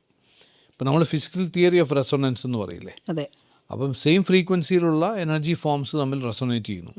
ഫിസിക്സിൻ്റെ ലാബിലൊക്കെ നമ്മൾ ചെയ്തിരുന്ന റെസൊണൻസ് കോളം വെച്ചിട്ട് ഇങ്ങനെ ഒരു ട്യൂണിംഗ് ഫോർക്കിൽ അടിച്ചിട്ട് റെസൊണൻസ് കോളത്തിൻ്റെ മുകളിൽ പിടിക്കുമ്പോൾ ഒരു പെർട്ടിക്കുലർ ഡിസ്റ്റൻസ് വരുന്ന സമയത്ത് ആ കോളത്തിനകത്തുള്ള എയറും ഈ ട്യൂണിംഗ് ഫോർക്കിൻ്റെ ഫ്രീക്വൻസി ആയിട്ട് മാച്ച് ചെയ്യുമ്പോഴാണ് എന്നുള്ളൊരു ശബ്ദം വരുന്നത്. സെയിം വേ എൻ്റെ ഫ്രീക്വൻസി, എൻ്റെ തോട്ട്സിൻ്റെ ഫ്രീക്വൻസിയും വേറൊരാളുടെ തോട്ട്സിൻ്റെ ഫ്രീക്വൻസിയായിട്ട് മാച്ച് ചെയ്യുമ്പോൾ റെസൊനൻസ് ഉണ്ടാവും. അത് റെസൊനേറ്റ് ചെയ്തില്ലെന്നുണ്ടെങ്കിൽ പ്രശ്നമൊന്നുമില്ല. കാരണം ഇപ്പം ഞാൻ പറയുന്നതേ ഉള്ളൂ, ചില ആൾക്കാർ എപ്പോഴും ചോദിക്കുന്ന ഒരു കോമൺ ചോദ്യമുണ്ട്, പ്രാക്കൊക്കെ ഫലിക്കുമോ? ഒരാൾ അറിഞ്ഞ് പ്രാഗ് കാണും, നീ നശിക്കണോടാ, ഫലിക്കുമോ എന്ന് ചോദിച്ചാൽ ഫലിക്കും. എപ്പോൾ? വിശ്വസിച്ച്. ഒന്ന് വിശ്വാസം, രണ്ട് നിങ്ങളുടെ എനർജി ആ ഫ്രീക്വൻസിയിൽ എത്തണം. നമ്മൾ പോസിറ്റീവ് തോട്ട്സ്, നെഗറ്റീവ് തോട്ട്സ് എന്ന് പറയുമല്ലോ, ശരിക്കും നോക്കുകയാണെങ്കിൽ അങ്ങനെ ഇല്ല എന്ന് തന്നെയാണ് പറയുക. ഒന്ന് ഹയർ ഫാസ്റ്റർ ഫ്രീക്വൻസി തോട്ട്സും വേറൊന്ന് ലോവർ ഫ്രീക്വൻസി തോട്ട്സുമാണ്. പല ഫ്രീക്വൻസി നിൽക്കുന്നു മാത്രമേ ഉള്ളൂ, മെഷർ ചെയ്ത് നോക്കിയാൽ കാണാൻ പറ്റും. കാരണം നെഗറ്റീവായിട്ട് നമ്മൾ സംസാരിക്കുന്ന എന്ത് കാര്യവും നോക്കിയാൽ ഒരു നമ്മുടെ ഫ്രീക്വൻസി ലോ ആയിരിക്കും, നമ്മൾ ഡൗൺ ആണ്. പറയുന്ന ആളും അത്, കേൾക്കുന്ന ആളും അതെ. വളരെ എക്സൈറ്റിംഗ് ആയിട്ടുള്ള കാര്യങ്ങൾ പറയുമ്പം അപ്പായിരിക്കും, നമ്മളത് ആ എനർജിയിൽ നിന്ന് നമുക്ക് അറിയാൻ പറ്റും. സോ എന്നെക്കുറിച്ച് 10 പേരപ്പുറത്തിരുന്നുകൊണ്ട് എന്നെ പ്രാഗാണ്, നശിച്ചു പോകണം എന്നുള്ള പ്രാഗ് ഉണ്ടാക്കിക്കൊണ്ടിരിക്കുകയാണ്. പക്ഷേ ഞാൻ വൈബ്രേറ്റ് ചെയ്യുന്നത് വളരെ ഹയർ ഫ്രീക്വൻസിയിലാണെങ്കിൽ ഇതുമായിട്ട് റെസൊനേറ്റ് ചെയ്തില്ല. പക്ഷേ എൻ്റെ ജീവിതത്തിൽ ഒരു അപകടമുണ്ടാവുകയാണ്, അല്ലെങ്കിൽ എന്തെങ്കിലും ഒരു പ്രശ്നം ഉണ്ടാകുന്ന സമയത്ത് ഓട്ടോമാറ്റിക്കലി എൻ്റെയും ഫ്രീക്വൻസി താഴോട്ട് വരുമ്പോൾ ഇതെല്ലാം നമ്മളുമായിട്ട് റെസൊനേറ്റ് ചെയ്യാൻ തുടങ്ങും. അപ്പോഴാണ് കൂട്ടത്തോടെ വരുന്നത്, മൊത്തം എല്ലാം കൂടി ഇങ്ങ് വരിക. പിന്നെ ഒന്നിനു പുറകെ ഒന്നായിട്ട് പ്രശ്നങ്ങളിലേക്ക് നമ്മൾ വരികയാണ്. അപ്പം തീർച്ചയായിട്ടും നമ്മൾ ചിന്തിക്കേണ്ട കാര്യം, എൻ്റെ എനർജിയെ ഏറ്റവും കൂടുതൽ ഇൻഫ്ലുവൻസ് ചെയ്യുന്നത് എൻ്റെ ബ്രെയിനും എൻ്റെ തോട്ട്സുമാണ്. എൻ്റെ ശരീരത്തിൻ്റെ എനർജി ആണെങ്കിലും അതിനെ ഹയർ ഫ്രീക്വൻസി മെയിൻറ്റെയിൻ ചെയ്യാന്നുള്ളത് എൻ്റെ റെസ്പോൺസിബിലിറ്റിയാണ്, അത് വേറെ ആരുടെ റെസ്പോൺസിബിലിറ്റി അല്ല. അതാണ് നമ്മൾ തുടക്കത്തിൽ പറഞ്ഞില്ലേ, നമ്മളുടെ ബ്രെയിനിനെ എങ്ങനെ നമുക്ക് നമ്മുടെ വരുതി നിർത്താം എന്നുള്ളതാണ് ജീവിതത്തിൻ്റെ വിജയം. അതൊന്നുമല്ല, അതെ, വേറെ ഒന്നുമല്ല. അതിനെ വരുതിയിൽ നിർത്താൻ സാധിച്ചിട്ടുണ്ടെങ്കിൽ നമ്മൾ രക്ഷപ്പെട്ടു. എനിക്ക് തോന്നുന്നു അറിഞ്ഞോ അറിയാതെയോ ജീവിതത്തിൽ ഏതെങ്കിലുമൊക്കെ മേഖലകൾ വിജയിച്ചിട്ടുള്ള ആൾക്കാരെയൊക്കെ നോക്കിയാൽ അവർക്കിത് ചെയ്യാൻ സാധിച്ചിട്ടുണ്ട്. ട്രെയിനിങ് ഇല്ലാതെ തന്നെ ആയിരിക്കും അവർ ചെയ്തിരിക്കുന്നത്. ചിലപ്പോൾ അവരുടെ പേരൻസിൽ നിന്ന് കിട്ടിയ ട്രെയിനിങ് ആയിരിക്കാം, ചിലപ്പോൾ അവർ തന്നെ ജീവിതത്തിൽ പഠിച്ചെടുത്തതായിരിക്കാം. പക്ഷെ അവർക്ക് എല്ലാവർക്കും ദേ ഹാവ് ദാറ്റ് കൺട്രോൾ എന്ന് പറഞ്ഞാൽ അവർക്ക് അവരുടെ ബ്രെയിനിനെ വരുതി നിർത്താൻ അറിയാം. ഇത് ബ്രെയിനെ കുറിച്ച് പറയുമ്പോൾ, പക്ഷേ ഇന്നും ഞാൻ ഇങ്ങോട്ട് വരുന്നതിന് മുമ്പ് ഞാൻ അപ്രതീക്ഷിതമായി കേട്ടൊരു വാർത്തയാണ്. ന്യൂസിൽ ഒരു വീട്ടിലൊരാൾ സ്വന്തം മകളെയും വൈഫിനെയും കൊലപ്പെടുത്തി. നെഗറ്റീവ് ന്യൂസാണ്. അപ്പോൾ ഇങ്ങനെയുള്ള വാർത്തകൾ നിരന്തരം നമ്മൾ കേൾക്കുകയാണ്. അപ്പോൾ ഇവിടെ ഞാൻ ചോദിക്കുന്ന ഒരു കാര്യം എന്ന് പറഞ്ഞാൽ, ഇപ്പം ബ്രെയിൻ ഫങ്ഷൻ ചെയ്യുന്ന പ്രെഡിക്റ്റബിലിറ്റിയുടെ ബേസിലല്ലേ, അല്ലെങ്കിൽ ഒരു ഫെമിലിയാരിറ്റി, അതാണ് ബ്രെയിൻ ഇഷ്ടം. അപ്പോൾ ഒരു പുതിയ കാര്യം ചെയ്യുക, പുതിയതായിട്ടൊരു എഫേർട്ട് എടുക്കുക എന്ന് പറയുന്നത് വലിയ പാടാണ്. പെയിൻ പ്ലഷർ പ്രിൻസിപ്പിൾ അറിയാം, സാറ് ബുക്കുകളിലൊക്കെ എഴുതിയിട്ടുള്ള കാര്യമാണ്. അപ്പോൾ ഈ ഒരുപാട് ആളുകളും ആ പ്രെഡിക്റ്റബിലിറ്റി ലൂപ്പിലല്ലേ, അല്ലെങ്കിൽ ആ ഫെമിലിയാരിറ്റി ലൂപ്പിലാണ് എല്ലാവരും. അതെ. അപ്പോൾ നമ്മളൊരു കോൺഷ്യസ് എഫേർട്ട് എടുക്കണ്ടേ? തീർച്ചയായിട്ടും വേണം. അത് ചെറിയ ചെറിയ എഫേർട്ടുകൾ എടുത്ത് മാത്രമേ നമുക്ക് അതിനെ പഠിപ്പിക്കാൻ പറ്റുള്ളൂ. കാരണം സിമ്പിൾ എക്സാമ്പിളാണ്, ഞാൻ ആൾക്കാർക്ക് പെട്ടെന്ന് മനസ്സിലാക്കാൻ വേണ്ടി എപ്പോഴും പറയാറുള്ള എക്സാമ്പിളാണ്. നമ്മൾ രാത്രി വൈകുന്നേരം ഭക്ഷണം കഴിക്കാനിരിക്കുമ്പോൾ ഡൈനിങ് ടേബിളിൽ 8 ചെയർ അല്ലെങ്കിൽ 8 ചെയർ ഉണ്ടെങ്കിൽ എല്ലാ ദിവസവും നമ്മൾ ഇരിക്കുന്ന ഒരേ ചെയറിലായിരിക്കും. അപ്പോൾ അതിൽ നിന്ന് അപ്പുറത്തോട്ടൊന്നും മാറിയിരിക്കുന്നൊന്നും സംഭവിക്കാൻ പോകുന്നില്ല. അപ്പോൾ അത് ഒരു ബ്രെയിനൊരു ട്രെയിനിങ് ആണ്, ഇതുപോലും ബ്രെയിനൊരു ട്രെയിനിങ് ആണ്. അപ്പം ഫെമിലിയാരിറ്റി സോൺ അത്രമാത്രം. ഈ റുട്ടീൻസ് അങ്ങനെ ആലോചിക്കുമ്പോൾ നമ്മൾ ഈ റുട്ടീൻ അല്ലെങ്കിൽ റുട്ടീൻ നല്ലതാണോ ചീത്തയാണോ എന്ന് ചോദിക്കുന്ന ആൾക്കാരുണ്ട്. അപ്പം ഞാൻ ഈ പറഞ്ഞ കൺസെപ്റ്റുമായിട്ട് വെച്ച് നോക്കുമ്പോൾ റുട്ടീൻ തെറ്റാണല്ലോ. എല്ലാ ദിവസവും 12 മണിക്ക് ഭക്ഷണം കഴിക്കണം. അപ്പം അവിടെ ഒരു ചോദ്യം, അവിടെ ഒരു ഉത്തരം എന്താണെന്ന് വെച്ചാൽ, ആ റുട്ടീൻ പോലും നമ്മൾക്കൊരു ബാധ്യതയാവുന്നെങ്കിൽ ഡെഫിനറ്റ്ലി ഇറ്റ്സ് ബാഡ്. എനിക്ക് 1 മണിക്ക് ഭക്ഷണം കഴിച്ചില്ലെന്നുണ്ടെങ്കിൽ എനിക്ക് ദേഷ്യം വരും എന്ന് പറഞ്ഞാൽ നിങ്ങളുടെ കൺട്രോളിലല്ല നിങ്ങളുടെ ബ്രെയിൻ. അപ്പം നിങ്ങൾ പയ്യെ ഒന്ന് മാറ്റി നോക്കണം. 1:15 കഴിച്ചാൽ സംഭവിക്കും. നിങ്ങൾ നിങ്ങളുടെ ബ്രെയിനോട് പറയണം, ഒരു പ്രശ്നമില്ലെന്നേ, നമുക്ക് മാനേജ് ചെയ്യാം എന്ന് പറയാൻ പറ്റണം. സോ ഈ എന്ത് സാധനവും ഞാൻ കാണുന്നത്, ഇപ്പം ചില ആൾക്കാർക്ക് പഞ്ചസാര ഉപയോഗിച്ച് തന്നെ ചായയും കാപ്പിയിലും ഷുഗർ ഇടണം. ചില ആൾക്കാർ പറയാറുണ്ട് അതാണ്, അല്ലാതെ എനിക്ക് കുടിക്കാൻ പറ്റില്ല എന്ന് പറയുന്നവരുണ്ട്. അപ്പോൾ അത് ഒരു പാറ്റേൺ ക്രിയേറ്റ് ചെയ്ത് വെച്ചിരിക്കുന്നതാണ്. നിങ്ങൾക്ക് നിങ്ങളുടെ ബ്രെയിനിനെ മനസ്സിലാക്കി കൊടുക്കാവുന്ന കാര്യം മാത്രമേ ഉള്ളത്. അത് ഒറ്റയടിക്ക് 2 സ്പൂൺ പഞ്ചസാര ഇടുന്നത് 0 ആക്കുകയല്ല. നമുക്ക് പറയാം, നമുക്കൊന്ന് കുറച്ച് നോക്കാം, എങ്ങനെയുണ്ടെന്ന് അറിയാലോ, എന്താ സംഭവിക്കുന്നത് അറിയാലോ, ആ കയ്പൊന്ന് എൻജോയ് ചെയ്ത് നോക്കാം. ഇത് നിങ്ങൾക്ക് നിങ്ങളുടെ ബ്രെയിനുമായിട്ട് കമ്മ്യൂണിക്കേറ്റ് ചെയ്യാൻ സാധിച്ചിട്ടുണ്ടെങ്കിൽ ഒന്ന് ആലോചിച്ച് നോക്കൂ. നമ്മുടെ ഏറ്റവും കോറായിട്ടുള്ള ഒരു ഓർഗനാണ്. ഇതുമായിട്ട് നമുക്ക് കമ്മ്യൂണിക്കേറ്റ് ചെയ്യാൻ പറ്റില്ലെങ്കിൽ ഇവിടെ പ്രശ്നം എവിടെയാണെന്ന് പറയുക ഡോക്ടർ ലസി? പ്രശ്നം മജോറിറ്റി ആൾക്കാരുടെയും പ്രശ്നം ഫെമിലിയാരിറ്റി സോണൊന്നുമല്ല. മജോറിറ്റി ആൾക്കാരുടെയും പ്രശ്നം ഞാനാണ് എൻ്റെ ബ്രെയിനാണ് ഞാൻ എന്നുള്ള തോട്ടാണ് ലോകത്തിലെ ഏറ്റവും വലിയ മണ്ടത്തരം. ഞാൻ എൻ്റെ ബ്രെയിനിന് പുറത്താണെന്ന് വിശ്വസിക്കുകയും ബ്രെയിൻ എന്ന് പറയുന്ന ഓർഗൻ മറ്റേതൊരു ഓർഗനെയും പോലെ എനിക്ക് ആവശ്യത്തിന് ഉപയോഗിക്കാൻ വേണ്ടി ദൈവം തന്നിരിക്കുന്ന ഓർഗനാണെന്ന് മനസ്സിലാക്കുകയും ചെയ്തു കഴിഞ്ഞാൽ അവിടുന്ന് തിരിച്ചറിവായി, അവിടുന്നാണ് അവയർനെസ്. സെൽഫ് അവയർനെസ് പ്രധാനം എന്ന് പറയുന്നത് അതാണ്, അത് തന്നെയാണ് ഞാൻ പറഞ്ഞത്. അത് സാധാരണക്കാരന് മനസ്സിലായി. ഈ സെൽഫ് അവയർനെസ്, കോൺഷ്യസ്നെസ് എന്നൊക്കെ പറഞ്ഞു കഴിയുമ്പോഴത്തേക്ക് ഭയങ്കര ആൾക്കാരെ ഓടിക്കളയും. വളരെ സിമ്പിളായിട്ട് പറഞ്ഞ ഇത്രയേ ഉള്ളൂ. നിങ്ങൾ നിങ്ങളുടെ ബ്രെയിനുമായിട്ട് സമ്മതിക്കാറുണ്ടോ? നിങ്ങളുടെ ബ്രെയിൻ സമ്മതിക്കുന്നുണ്ട് എപ്പോഴും. എന്ത് പരിപാടിക്ക് ഇറങ്ങുമ്പോഴും ഉടനെ പുള്ളി അകത്തിരുന്നുള്ളൂ, വേണ്ട കേട്ടോ പോയാൽ നടക്കത്തില്ല, ശരിയാവത്തില്ല. നിങ്ങൾ തിരിച്ച് സംസാരിക്കാറുണ്ട്. എന്തുകൊണ്ട് സംസാരിച്ചുകൂടാ? ഒരു ഡിസ്കഷൻ എന്തുകൊണ്ട് ഇരുന്നുകൂടാ? ഒരു കോഫിയൊക്കെ ആയിട്ട് ഇരുന്നിട്ട് നിങ്ങൾ സംസാരിച്ച് നോക്ക്. കാരണം ഇന്ന് ഇപ്പം നേരത്തെ ലിസി ചോദിച്ചല്ലോ എന്നോട്, ഈ ഫ്യൂച്ചറിസ്റ്റിക് ആയിട്ട് ഞാൻ അടുത്ത് എന്തെന്ന് ചോദിച്ചില്ലേ. നമ്മളിപ്പോൾ നിൽക്കുന്ന ഒരു സിറ്റുവേഷൻ എന്താണെന്ന് വെച്ചാൽ, നമ്മൾ രണ്ടുപേരും ഇങ്ങനെ ഇരുന്നിട്ട് ഒരു സ്പെസിഫിക് ഡിവൈസ് നമ്മുടെ രണ്ടുപേരുടെയും കയ്യിലുണ്ടെങ്കിൽ ഞാൻ എന്താണോ ചോദിക്കേണ്ടത് ഞാൻ മനസ്സ് ചിന്തിക്കുമ്പോൾ അത് ലിസിക്ക് മനസ്സിലാകുകയും ലിസി ആൻസർ ചെയ്യുകയും, അതുകൊണ്ടല്ല വെറുതെ ആൻസർ ചെയ്താൽ എനിക്കും അത് ഓൾറെഡി വന്നു കഴിഞ്ഞു. വെറുതെ 7,000-8,000 റുപ്പീസിന് ആ ഡിവൈസ് നിന്ന് വാങ്ങിക്കാൻ കിട്ടും. അത്ര വേഗതയിലാണ് കാര്യങ്ങൾ പോകുന്നത്. അപ്പോൾ ഒന്ന് ആലോചിച്ച് നോക്കൂ, നമ്മുടെ ബ്രെയിൻ എന്നുള്ള ഓർഗനെ എന്തുമാത്രം ഡീകോഡ് ചെയ്യാൻ സാധിക്കുന്നുള്ളത്. ഇത്രയും നമുക്കറിയാമെങ്കിൽ എന്തുകൊണ്ട് നമുക്ക് നമ്മളുടേതായിട്ടുള്ള രീതിയിൽ നമ്മൾക്ക് ഏതെങ്കിലും സമയത്ത് ഞാൻ ഡൗൺ ആകുകയാണ്, അതൊക്കെ ഉണ്ടാവുമല്ലോ. നമ്മൾ വിചാരിക്കുന്നതല്ല കാര്യങ്ങളൊക്കെ മൊത്തം ഡൗൺ ആകുന്നു ആ സമയത്ത്, അല്ലെങ്കിൽ വളരെ മോശപ്പെട്ട തോട്ട്സ് നമ്മുടെ ഉള്ളിൽ കൂടെ വന്നുകൊണ്ടിരിക്കുകയാണ്. ഇതൊന്നും ശരിയാവത്തില്ല, ഇങ്ങനെ പോയി കഴിഞ്ഞാൽ മൊത്തം തകരാറിലാവും, മിക്കവാറും ബിസിനസ് പൊളിയും, ഇയാൾ മിക്കവാറും എന്നെ പറ്റിക്കുന്നത്. പെട്ടെന്നൊരു പോസ്റ്റ് ബട്ടൺ അമർത്തിയിട്ട് ഇപ്പം എന്തോ ഞാൻ ചിന്തിച്ചുകൊണ്ടിരുന്നത് ഇതാണ് എനിക്ക് ആവശ്യമുള്ളതല്ല, എന്താണ് എനിക്ക് ആവശ്യമുള്ളത്, എനിക്ക് ആവശ്യമുള്ളത് ഇതാണ്, ഒന്ന് പ്ലേ ചെയ്ത് നോക്ക്. അപ്പം ഈ മറ്റ് എക്സ്റ്റേണൽ ഡിവൈസസ് വെച്ചിട്ട് നമുക്ക് ബ്രെയിനിനെ കണക്ട് ചെയ്യാൻ പറ്റുന്നത് എന്തുകൊണ്ട് നമുക്ക് തന്നെ ഒന്ന് കണക്ട് ചെയ്തത്? നമ്മൾ എക്സ്റ്റേണൽ ഡിവൈസിൽ ഭയങ്കര എഫിഷ്യൻ്റ് അല്ലേ, 24/7 അതിലാണ് നമ്മൾ ജീവിക്കുന്നത്. ബ്രെയിനിൻ്റെ ഹയസ്റ്റ് പോസിബിലിറ്റി അല്ലെങ്കിൽ പെർഫോമൻസിൽ നമ്മൾ ഹയർ കോൺഷ്യസ്നെസ് എന്ന് പറയുമോ, അതോ അത് സ്പിരിച്വൽ കോൺസെപ്റ്റിലാണോ പറയാൻ കുറച്ചുകൂടെ കറക്റ്റ്? അത് കോൺഷ്യസ്നെസ് ശരിക്കും ബ്രെയിനും പുറത്താണെന്നാണ് വലിയ അറിവുള്ളവരൊക്കെ പറയുന്നത്. കോൺഷ്യസ്നെസ് എന്ന് പറയുമ്പോൾ അതൊരു യൂണിവേഴ്സൽ മൈൻഡിൻ്റെ പാർട്ടായിട്ടൊക്കെ നിർത്തിയിരിക്കുന്ന ഒരു സംഭവമാണ്.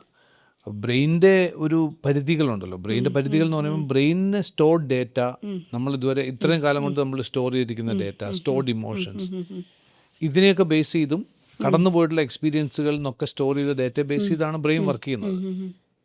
ബ്രെയിനിന് അങ്ങനെ ഒരു ഇൻ്റലിജൻസ് ഒന്നുമില്ല. അതെ, ഇൻഡിപെൻഡൻറ്റ് ഇൻ്റലിജൻസ് ഇല്ലല്ലോ. നമ്മൾ ചിന്തിക്കുക അവന് ബുദ്ധിയുണ്ട് എന്ന് പറഞ്ഞാൽ എന്തോ അതിനർത്ഥം എനിക്കൊന്നും മനസ്സിലായിട്ടില്ല. സോ കോൺഷ്യസ്നെസ് എന്ന് പറയുന്നത് അതിനേക്കാളും കുറേ മുകളിലേക്കാണ്. അപ്പോൾ സ്പിരിച്വാലിറ്റി ആണോ കോൺഷ്യസ്നെസ് എന്ന് ചോദിച്ചാൽ എനിക്കറിയത്തില്ല. അതങ്ങനെ ഇൻ്റർപ്രറ്റ് ചെയ്യുന്ന ആൾക്കാരുണ്ട്. ഇപ്പോൾ വളരെ സിമ്പിളായിട്ട് പറയുകയാണെന്നുണ്ടെങ്കിൽ, ഞാനിപ്പോൾ ലിസിയോട് പറയുകയാണ് ഇങ്ങനൊന്ന് വെച്ച് നോക്കൂ, ഓക്കെ കഴിഞ്ഞു, അത്രേ ഉള്ളൂ. ഇപ്പം ഞാനിത് പറഞ്ഞപ്പോൾ എങ്ങനെയാണ് ലിസി ഇത് ചെയ്തതെന്ന് ഒന്ന് കോഡ് ചെയ്യുകയാണെന്നുണ്ടെങ്കിൽ, അത് ഞാൻ കോഡ് ചെയ്യുകയാണെന്നുണ്ടെങ്കിൽ ഒരു സോഫ്റ്റ്വെയർ, ഇപ്പം ഞാനിത് പറയുന്നു, എൻ്റെ എൻ്റെ വോയിസ് കേൾക്കുന്നു, അത് ലിസിയുടെ ചെവിയിൽ കൊള്ളുന്നു, അതിന് ഞാൻ ഓഡിറ്ററി സെൻസറി അപ്പാരറ്റസ് എന്ന് പറയും. അതിൽ നിന്ന് ബ്രെയിൻ ആക്ടിവേറ്റഡ് ആയി, ബ്രെയിൻ ഒരു ഇൻസ്ട്രക്ഷൻ കൊടുത്തു, ഈ വിരൽ വീണ്ടും മടങ്ങി. നൗ ഒരു ഇലക്ട്രോ എൻസെഫലോഗ്രഫി എക്യുപ്മെൻറ്റ് ഇപ്പോൾ ബ്രെയിനിൽ കണക്ട് ചെയ്തിട്ടുണ്ടെങ്കിൽ എക്സാക്റ്റ് ആയിട്ട് എനിക്ക് സ്പോട്ട് ചെയ്യാൻ പറ്റും എവിടെ നിന്നാണ് ഈ ആക്ടിവേഷൻ പോയതെന്നുള്ളത്. ബ്രെയിൻ മൊത്തം ആക്ടിവേറ്റഡ് അല്ല, ബ്രെയിനിൻ്റെ മോട്ടോർ കോർട്ടക്സിൻ്റെ ഒരു ചെറിയ പോർഷനാണ് ആക്ടിവേറ്റ് ചെയ്തത്. ആ പോർഷനോട് ആക്ടിവിറ്റി ആരാ പറഞ്ഞത്? അപ്പോൾ എവിടെ നിന്നാണ് കമാൻഡ് പോയെന്നുള്ളത് നമുക്കറിയാം, but where is a commander എന്നുള്ളൊരു ക്വസ്റ്റ്യൻ ഉണ്ട്. അപ്പോൾ അത് പോകുമ്പോൾ സ്പിരിച്വാലിറ്റി, അത്തീസം ഒക്കെ പറഞ്ഞ് പല ഇതിലേക്ക് പോകും. ഞാൻ അതിലേക്കൊന്നും പോകാതെ വളരെ സേഫായിട്ടൊരു സോണിൽ നിന്നുകൊണ്ട് പറയുകയാണ്. സാറിൻ്റെ അടുത്തൊരു പേഴ്സണൽ ക്വസ്റ്റ്യൻ ചോദിക്കട്ടെ. സാർ സ്പിരിച്വാലിറ്റി അല്ലെങ്കിൽ ദൈവവിശ്വാസിയാണെന്നാണ് ഞാൻ മനസ്സിലാക്കുന്നത്. അപ്പോൾ സാറിൻ്റെ പെർസ്പെക്റ്റീവിൽ സ്പിരിച്വൽ കോൺഷ്യസ്നെസ്, നമ്മൾ SQ എന്ന് പറയുന്നത് സ്പിരിച്വൽ കോൺഷ്യസ്നെസ്, അത് പേർപ്പസ്, അലൈൻമെൻറ്റ്, നമ്മുടെ ലൈഫിൻ്റെ മീനിങ് എന്നൊക്കെ പറയുന്നുണ്ട്. അത് നമ്മുടെ വിജയത്തിനെ എത്രമാത്രം സപ്പോർട്ട് ചെയ്യും? ഒരു വിഷണറി ആയിരിക്കുമ്പോൾ, അല്ലെങ്കിൽ ഒരു ലോങ് ടൈം ഒരു പേർപ്പസ് ഉണ്ടാകുക, ഒരു ലെഗസി ക്രിയേറ്റ് ചെയ്യുക, ഇതെല്ലാം ഒരു സ്പിരിച്വൽ കോഷ്യൻ്റെ പാർട്ടാണല്ലോ. അപ്പോൾ അതുള്ള ഒരാളും അതില്ലാതെ നമ്മൾ ഒരു റോ ആയിട്ട് ബിസിനസ് ചെയ്യുന്ന ആളും തമ്മിലുള്ള വ്യത്യാസം അങ്ങനെ കണ്ടിട്ടുണ്ടോ? ഒരുപാട് ബിസിനസ്സുകാരെ കണ്ടിട്ടുണ്ട്. നല്ല വ്യത്യാസമുണ്ട് അതിൽ. കാരണം നമ്മളൊരു ടോട്ടൽ കോൺഷ്യസ്നെസ്സിൻ്റെ ഒരു പാർട്ടാണെന്നും ഞാൻ നേരത്തെ പറഞ്ഞില്ല. എൻ്റെ മൈൻഡ് എന്ന് പറയുന്നത് ഒരു യൂണിവേഴ്സൽ മൈൻഡിൻ്റെ ഒരു കണക്റ്റഡ് പോർഷനാണ്, ഒരു ക്ലൗഡ് എന്ന് പറയുന്നത്. ഇപ്പം നമ്മളിന്ന് സയൻസിൽ എന്തൊക്കെ കണ്ടെത്തിയിട്ടുണ്ടോ അതെല്ലാം ഹ്യൂമൻ ബ്രെയിനുമായിട്ട് കണക്റ്റഡ് ആയിട്ട് നടന്നിട്ടുള്ള കാര്യങ്ങളെ മാത്രമേ കണ്ടുപിടിക്കാൻ പറ്റുള്ളൂ, അതിനപ്പുറത്തേക്കൊന്നും പോയിട്ടില്ല. ഇപ്പം നമ്മൾ ഇപ്പം ആമസോണിൻ്റെ ക്ലൗഡ് എന്നൊക്കെ പറയുന്ന പോലെ, അപ്പോൾ അതേപോലെ തന്നെ ഒരു യൂണിവേഴ്സൽ മൈൻഡ്, ആ മൈൻഡിൻ്റെ ഒരു പോർഷൻ എൻ്റെ കയ്യിലുണ്ട് എന്ന് വെച്ചോളൂ. അങ്ങനെ ചിന്തിക്കുന്ന ഒരാൾ ഒന്ന്. രണ്ട്, ഞാനിവിടെ വന്നിരിക്കുന്നത് എന്തിനാണ് ഞാൻ ഹ്യൂമൻ ലൈഫിൽ വന്നത്? അപ്പോൾ ദേ മസ്റ്റ് ബി സം നിയോഗം, അല്ലേ, ഒരു നിയോഗമായിരിക്കും എന്ന് വിശ്വസിക്കാൻ പറ്റുക. അങ്ങനെ ഒരു നിയോഗം ഉണ്ടെന്നുള്ളതും, ഞാനിവിടെ ഈ രൂപത്തിൽ എൻ്റെ അച്ഛൻ്റെ അമ്മയുടെ മകനായിട്ട് ജനിച്ച് ഈ സമയത്ത് ഈ കാലത്ത് ഇവിടെ ജീവിക്കുന്നുണ്ടെങ്കിൽ അതിന് എന്തെങ്കിലും ഒരു കാരണം ഉണ്ടാവണം എന്നുള്ളൊരു തോന്നൽ. അതിനെ അൾട്ടിമേറ്റ്ലി നമ്മുടെ ലൈഫ് പർപ്പസ് എന്താണെന്നുള്ളത് കണക്ട് ചെയ്യാന്നൊക്കെ പറയാം. എങ്കിൽ പോലും ഞാൻ പറയുകയാണ്, കുറച്ചുകൂടി ബ്രോഡറായിട്ട് പറയുകയാണ്. ഇങ്ങനെയൊക്കെ ചിന്തിക്കുന്ന കുറേ കാര്യങ്ങളുണ്ടല്ലോ, ഈ രീതിയിലുള്ള ഒരു തോട്ട് പ്രോസസ്സ്. ഈ തോട്ട് പ്രോസസ്സ് സ്പിരിച്വാലിറ്റി ആയിട്ട് കണക്ട് ആണെങ്കിൽ ഞാൻ പറയുന്നു സ്പിരിച്വാലിറ്റി എന്ന് തന്നെ പറയാൻ പറ്റും. ദൈവം എന്ന് പറയുന്ന വിശ്വാസമാണോ, ദൈവത്തിലുള്ള വിശ്വാസമാണോ, എന്തിലുള്ള വിശ്വാസം എന്നുള്ളതല്ല. വിശ്വാസം ഏറ്റവും ഇമ്പോർട്ടൻ്റ് ആണ്. ഞാൻ എല്ലാവരും പറയുകയും ഞാൻ ചെയ്യുകയും ചെയ്യാറുള്ളതാണ്. എല്ലാ ദിവസവും രാവിലെ എണീക്കുമ്പോൾ നമ്മൾ എക്സൈറ്റഡ് ആയേ പറ്റൂ. കാരണം ഒറ്റ കാര്യം മാത്രമല്ല, നമ്മൾ എണീറ്റു എന്നുള്ളതാണ്. കാരണം ആയിരക്കണക്കിന് ആൾക്കാർ ഇന്ന് രാവിലെ എണീറ്റില്ല. അപ്പോൾ you have a reason to be excited because you are up, you are still alive. അപ്പോൾ അതാര് ഉണർത്തി?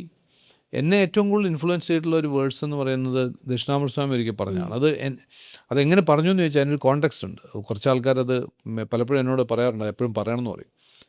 ഞാൻ ഒരു ധനം മാഗസിനിൽ കോളംസ് ചെയ്തിരുന്നൊരു കാലമുണ്ട്. കോളം ഞാൻ ചെയ്തൊന്നുമല്ല, അപ്പോൾ ഞാനിങ്ങനെ പറയും, എഴുതിയെടുത്തവർക്ക് കൊടുക്കും, അങ്ങനെ വന്നതാണ്. അത് എൻ്റെ എഡിറ്റർ ഒരിക്കൽ പറഞ്ഞു പുസ്തകമാക്കാമെന്ന് പറഞ്ഞു. അങ്ങനെ ഒരു പുസ്തകം ഉണ്ടായി, വിജയമന്ത്രങ്ങൾ എന്ന് പറഞ്ഞു. ആ പുസ്തകം ഉണ്ടായതാണ്. അപ്പോൾ ഞാൻ അതിനുശേഷം എൻ്റെ വൊക്കാബുലറി മാറിയതാണ് കേട്ടോ. പണ്ടൊക്കെ ഞാൻ പുസ്തകം എഴുതിയെന്ന് പറയാറുള്ളത്. അപ്പോൾ അതിനുശേഷം ഞാൻ സ്വാമിയെ വിളിച്ചു. സ്വാമിയെ പുസ്തകം റിലീസ് ചെയ്യാൻ വേണ്ടി സ്വാമിയെ വിളിച്ച സമയത്ത് ഞാൻ പറഞ്ഞു, ഞാനീ ഒരു പുസ്തകം എഴുതി. ഓ, താൻ പുസ്തകം എഴുതിയില്ലെന്ന്. അപ്പോൾ ഇങ്ങനെ സ്വാമി പ്രകാശനം ചെയ്യണമെന്ന് പറഞ്ഞു. അന്ന് പ്രകാശനത്തിൻ്റെ അന്ന് ഉച്ചയ്ക്ക് വീട്ടിൽ ഭക്ഷണം കഴിക്കാൻ വന്നു. ഭക്ഷണം കഴിച്ചിട്ട് കഴിഞ്ഞപ്പോൾ ഞാൻ സ്വാമിയോട് പറഞ്ഞു, സ്വാമി അവിടെ സ്വാമിക്ക് വേണ്ടി റൂം ഒരുക്കിയിട്ടുണ്ട്, വേണമെങ്കിൽ കുറച്ച് നേരം ഒന്ന് ഉറങ്ങാം എന്ന് പറഞ്ഞു. വേണ്ട എന്ന് പറഞ്ഞു. ഒക്കെ കഴിഞ്ഞ് കുറച്ച് കഴിഞ്ഞപ്പോൾ എന്നോട് പറഞ്ഞു, എടോ ഒരു കാര്യം മനസ്സിലാക്കണം, ഊട്ടിയാൽ ഉണ്ണും, ഉറക്കിയാൽ ഉറങ്ങും, നടത്തിയാൽ നടക്കും, കിടത്തിയാൽ കിടക്കും, അത്രയൊക്കെ ഉള്ളൂ നമ്മൾ കേട്ടോ. ഞാൻ കുറച്ചേരം ഇങ്ങനെ ആലോചിച്ചു. മനസ്സിലായില്ലേ? ഇങ്ങനെ വായി വെക്കാം, ഇങ്ങോട്ട് ഇറക്കുന്നത് നമ്മളല്ല. അപ്പോൾ താൻ പുസ്തകം എഴുതിയില്ലേ എന്ന് ചോദിച്ചു. അപ്പോഴാണ് അന്ന് ചോദിച്ച ചോദ്യത്തിൻ്റെ മറുപടി എനിക്കല്ല സ്വാമി, അങ്ങനെയല്ല. ഞാൻ ഇത്രയും വർഷമായിട്ടും ഇന്ന് വരെ എനിക്കൊരു മ്യൂസിക്, ഒരു സംഗീതം കൊടുക്കാൻ സാധിച്ചിട്ടില്ല. അത് സംഭവിക്കുന്നതാണ്. ഞാനതിനു വേണ്ടി അവിടെ ഇരിക്കും, അപ്പോൾ അത് സംഭവിക്കും. ഇതൊരു എന്താ പറയുക, സ്പിരിച്വൽ കോൺഷ്യസ്നെസ് അല്ലേ, ഇതൊരു സ്പിരിച്വൽ കോഷ്യൻ്റ് കൂടി ആൾക്ക് ചിന്തിക്കുന്നതല്ലേ. അപ്പോൾ ഞാൻ എൻ്റെ വെബ്സൈറ്റ് ഉണ്ടായിരുന്നു. ആ വെബ്സൈറ്റിലൊക്കെ I am not the violinist, I am the violin, I am not the author, I am the pen. ഈ ഒരു തോട്ട് പ്രോസസ്സ് ജീവിതത്തിൽ സ്ട്രെസ്സില്ലാതെ ജീവിക്കാൻ മാത്രം മതി. ഞാനാണ് ഇതിൻ്റെ ഒക്കെ പ്രശ്നക്കാരൻ, ഞാനാണ് ഇതെല്ലാം ചെയ്യുന്ന ആളെന്ന് തോന്നുന്ന സമയത്താണ് നമുക്ക് ടെൻഷനും സ്ട്രെസ്സും ഉണ്ടാകുന്നത്. നമ്മളൊരു ഉപകരണമാണെന്ന് വിചാരിച്ചു കഴിഞ്ഞാൽ പ്രശ്നം തീർന്നു. ഇതൊരു തരം ഡിറ്റാച്ച്മെൻറ്റും കൂടെയാണ്. അബ്സല്യൂട്ട്ലി. അപ്പോൾ ഒരു ഭയങ്കര സുഖമാണ് ജീവിക്കാൻ. നമ്മൾക്ക് ഒന്നിൻ്റെ ഭാരമെടുത്ത് ചുമക്കേണ്ട കാര്യമില്ല. ഞാൻ ഈ സ്റ്റേജിലൊക്കെ സെഷനൊക്കെ ചെയ്യാൻ പോകുന്നതിന് മുമ്പും ഞാൻ സാറിന് ഇതിൽ അനുഗ്രഹിച്ച് ഒരു നോട്ട് പോലും കൊണ്ടുപോകാറില്ല. കയറുന്നതിന് മുമ്പ് ഒരു സെൻറ്റൻസ് മാത്രമേ ഞാൻ പറയാറുള്ളൂ. ഇത്രയും ആൾക്കാർ ഇവിടെ ഇരിപ്പുണ്ട്, ഞാൻ അങ്ങോട്ട് കയറാൻ പോവാണ്, എന്താണെന്ന് വെച്ചാൽ ചെയ്തു തന്നോ, ഞാനങ്ങനെ ഇനി എന്തെങ്കിലും പ്രശ്നം ഉണ്ടായാൽ അങ്ങോട്ട് എടുത്തോളാം, എനിക്ക് അതിന് ഉത്തരവാദിത്വമൊന്നുമില്ല. അപ്പോൾ നമ്മളൊരു മനോഹരമായിട്ട് ആ കൂടി. പക്ഷേ ഒരു കാര്യമുണ്ട് ഇതിനകത്ത്, ഈ വയലിനാന്ന് പറഞ്ഞുകൊണ്ട് കാര്യമില്ല, വയലിൻ സ്ട്രിങ് ഒക്കെ നന്നായിട്ട് വെച്ചോണ്ട് നമ്മുടെ കാര്യം നമ്മൾ പെർഫെക്റ്റ് ആയിട്ട് നമ്മളുടെ ബോഡി, ബ്രെയിൻ, മൈൻഡിനെ പെർഫെക്റ്റ് ആക്കി വെച്ചാൽ നമ്മളെ ഒന്നാം തരം ഇൻസ്ട്രുമെൻ്റ് ആയിട്ട് യൂസ് ചെയ്തുകൊണ്ടേയിരിക്കും. അതെ സാറ്, ഇത് ഈ ഒരു ക്വസ്റ്റ്യൻ ഞാൻ ചോദിക്കാൻ ഇപ്പം ലാസ്റ്റ് പറഞ്ഞതാണ് കാരണം. ഒരു സ്ട്രാറ്റജിസ്റ്റാണ്. അത് ഗോളിനെ കുറിച്ച് പറയും, സ്ട്രാറ്റജിയെ കുറിച്ച് പറയും. പവർഫുൾ സ്ട്രാറ്റജി വേണം. അപ്പോൾ സ്ട്രാറ്റജി എന്ന് പറയുന്നത് റോഡാണെങ്കിൽ നമ്മളൊരു അതിനകത്ത് ഈ ഒരു വെഹിക്കിൾ, അപ്പോൾ ആ റോഡിലൂടെ ധാരാളം വെഹിക്കിൾ പോകുന്നുണ്ട്. ഒരുപാട് ആളുകൾ ഒരേ സ്ട്രാറ്റജി യൂസ് ചെയ്യാം, സെയിം സ്ട്രാറ്റജി. ഡെസ്റ്റിനേഷൻ ചിലപ്പോൾ സെയിം ആയിരിക്കും. അപ്പോൾ അവിടെ എത്ര നമ്മൾ സ്പീഡിനെ കുറിച്ച് പറയും, എത്ര പെട്ടെന്ന് നമ്മളവിടെ എത്തുന്നു, ഡെസ്റ്റിനേഷനിലേക്ക് എത്തുന്നു, അതാണ് കാര്യം. അപ്പോൾ ഇവിടെ ഓയിൽ കറക്റ്റ് ആകണം, വണ്ടി ഓടിക്കുന്ന ആളിന് ഡ്രൈവിംഗ് അറിഞ്ഞിരിക്കണം, അത് കറക്റ്റ് പൊസിഷനിലിരിക്കണം, ഇതെല്ലാം വേണം. പ്രസൻസ് ഓഫ് മൈൻഡ് ഇതെല്ലാം വേണം. അപ്പോൾ സ്ട്രാറ്റജിയും പ്ലാനും മാത്രം പോരല്ലോ. ഈ ഡ്രൈവ് ചെയ്യുന്ന ഒരു ഫ്യൂല് വേണ്ടേ നമുക്ക്? അവിടെ ഇമോഷൻ ഒരു പ്രധാന റോളില്ലേ? ഞാൻ ചോദിക്കുകയാണ് സാറിനോട്.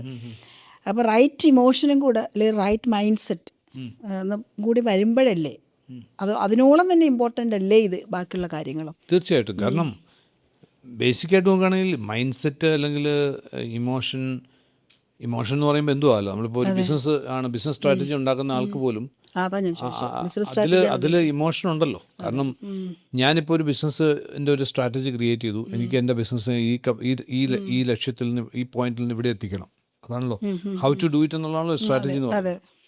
അപ്പോൾ ആ ഒരു സ്ട്രാറ്റജി വർക്കൗട്ട് ചെയ്യണമെന്നുണ്ടെങ്കിൽ എൻ്റെ റിലേഷൻ വിത്ത് ദാറ്റ് ബിസിനസ്, എൻ്റെ ആ ബിസിനസ് ആ ബിസിനസ്സുമായിട്ടുള്ള ഒരു റിലേഷൻ ഉണ്ടല്ലോ, അത് വളരെ ക്രിട്ടിക്കലാണ്. ആ റിലേഷൻ എന്ന് പറയുമ്പോൾ ഇമോഷൻ വന്നു കഴിഞ്ഞു. അത് ആരോടെങ്കിലും വാശി തീർക്കാനുള്ള ഇമോഷൻ വേണ്ടിയാണോ ഞാനത് ചെയ്യാൻ പോകുന്നത്, അതോ ഞാൻ എന്നോട് തന്നെ പ്രൂവ് ചെയ്യാൻ വേണ്ടിയാണോ, അതോ ഞാനിത് ചെയ്യുന്നതിലൂടെ ഉണ്ടാകാൻ പോകുന്ന ഒത്തിരി ആൾക്കാർക്ക് ഉണ്ടാകുന്ന മെച്ചത്തിന് വേണ്ടിയാണോ? ഇതെല്ലാം ഇമോഷൻ അല്ലേ. അപ്പോൾ ആ ഇമോഷൻ അനുസരിച്ച് ചില ആൾക്കാർ ഞാൻ കണ്ടിട്ടുണ്ട്. അതുകൊണ്ട് തന്നെയാണല്ലോ പല ആൾക്കാരും ഈ ബിസിനസ് യാത്രയിലും ജീവിതയാത്രയിലും ഒക്കെ ഫ്രസ്ട്രേഷൻ കൊണ്ട് തന്നെ നിർത്തിപ്പോകുന്ന എത്ര ആൾക്കാരുണ്ട്. അതും ഇമോഷനാണല്ലോ. ബേസിക്കലി ഒരു സ്റ്റഡി ആയിട്ടുള്ള ഇമോഷൻ ആൻഡ് മൈൻഡ് സെറ്റ് വേണം നമുക്ക് ആ പാത കംപ്ലീറ്റ് ചെയ്യാനായിട്ട് ആവശ്യമാണ്. കാരണം ചിലപ്പോൾ നമ്മൾ വിചാരിക്കുന്ന പോലെ ആയിരിക്കില്ല സ്ട്രാറ്റജി വർക്കൗട്ട് ചെയ്ത് കഴിയുമ്പോൾ. സ്ട്രാറ്റജി എന്ന് പറയുമ്പോൾ ബേസിക്കലി നേരത്തെ പറഞ്ഞ പോലെ ഒരു പാത എന്ന് പറയുന്നു, അല്ലെങ്കിൽ നമ്മൾ ഹൗ ടു ഡു ഇറ്റ് എന്നുള്ളതാണല്ലോ സ്ട്രാറ്റജി. നമ്മളൊരു വഴി വരെ ചെന്ന് കഴിയുമ്പോഴായിരിക്കും ചിലപ്പോൾ അവിടെ ഒരു തടസ്സം വന്നു വരാം, ഒന്ന് ഡീറൂട്ട് ചെയ്യേണ്ടി വരും. നമുക്ക് ഫിക്സ് ചെയ്യാവുന്നത് where I want to reach, when I want to reach there, why I want to reach. ഈ 3 കാര്യങ്ങൾ ഫിക്സ് ചെയ്യണം. ഹൗ ടു റീച്ച് എന്നുള്ളത് ഓഫ് കോഴ്സ് അത് കീപ്പ് ഓൺ ചേഞ്ചിങ് ആണ്. അപ്പോൾ ഇഷ്യൂ എന്താണെന്ന് വെച്ചാൽ പല ആൾക്കാർക്കും വരാനുള്ള ഏറ്റവും വലിയ പ്രശ്നം ഈ ചേഞ്ച് അവർക്ക് അക്സെപ്റ്റ് ചെയ്യാൻ പറ്റാതെ വരും. അത് ചിലപ്പോൾ അവരുടെ ഈഗോയെ ഹർട്ട് ചെയ്യും, ചിലപ്പോൾ അത് അവർക്ക് ആ ഒരു ചേഞ്ചിന് വേണ്ടി അഡാപ്റ്റ് ചെയ്യാൻ പറ്റാതെ വരുന്നു, അതവരെ ഫ്രസ്ട്രേറ്റഡ് ആക്കും, അവരെ ഡിസപ്പോയിൻറ്റഡ് ആക്കും. സോ ഒരു വാതിൽ അടഞ്ഞെങ്കിൽ വേറൊരു വാതിൽ അപ്പുറത്ത് തുറക്കുന്നു എന്ന് ചിന്തിക്കാൻ പറ്റാത്ത അവസ്ഥ വരും. So you need to take a break. ആ സമയത്ത് നമ്മൾ so what's going on, what could be the best way to come out of this, why this is happening എന്ന് ചോദിച്ചു പോയാൽ കഴിഞ്ഞു. യെസ്, പക്ഷെ മെജോറിറ്റിയും ചോദിക്കുന്ന എന്തിന് ഇതെനിക്ക് വന്നല്ലോ ഇത്രയും കഷ്ടപ്പെട്ടിട്ട്, വൈ ദിസ് ഇസ് ഹാപ്പനിങ്.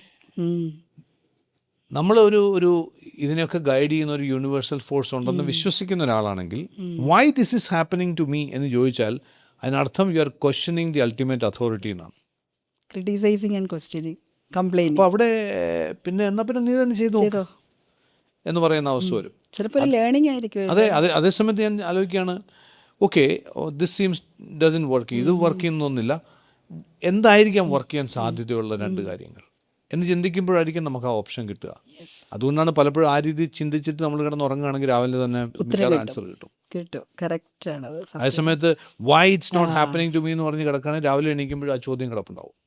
അതെ, ഒരു വിക്ടിം ഒരു സർവൈവൽ മോഡിലേക്ക് ബ്രെയിനും പോയി കഴിയും. പിന്നെ നമുക്കൊന്നും ചെയ്യാനും പറ്റില്ല. പിന്നെ നമ്മൾ അറിയണം ഞാൻ ഇവിടെ ആയിപ്പോയി എന്നുള്ളത്.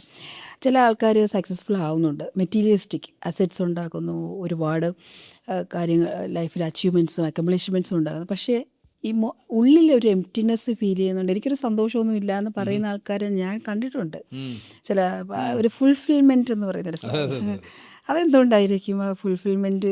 റീസൺ പലതും ഉണ്ടാവാം, എങ്കിലും മെയിനായിട്ട് നമ്മൾ കാണാറുള്ളതെന്ന് വെച്ചാൽ ഒന്ന് ഓഫ് കോഴ്സ് പർപ്പസ് റിലേറ്റഡ് ആയിട്ടായിരിക്കാം. എന്തിനാ ഇതൊക്കെ ചെയ്തെന്നുള്ളതിനെ കുറിച്ച് അവർക്ക് തന്നെ വ്യക്തത ഉണ്ടായെന്ന് വരില്ല.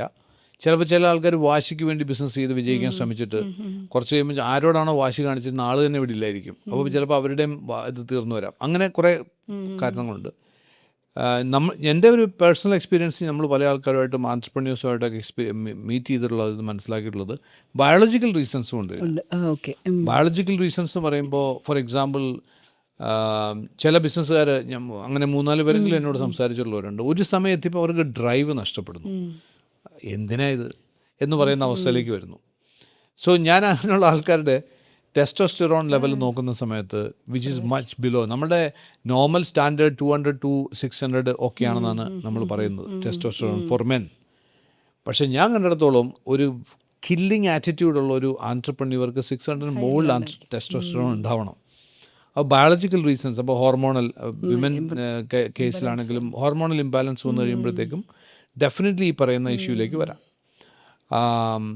അതേപോലെ തന്നെ മറ്റൊരു പ്രശ്നമാണ് ഇപ്പം നേരത്തെ ഡോക്ടർ ലിസി പറഞ്ഞ കേസ് തന്നെ എടുത്താൽ ഇമ്പോസ്റ്റർ സിൻഡ്രോം. അതെ, അതായത് ഒരു ലെവൽ എത്തിക്കഴിയുമ്പോൾ അവർക്ക് തന്നെ തോന്നുകയാണ് ഞാൻ ഇതിനൊക്കെ അർഹനാണോ, യെസ്, എന്നെക്കാൾ മിടുക്കന്മാരൊക്കെ ആയിപ്പോയല്ലോ, ഇനിയിപ്പോൾ എൻ്റെ ആവശ്യമുണ്ടോ ഇത് എന്ന് പറയുന്നൊരവസ്ഥയുണ്ട്.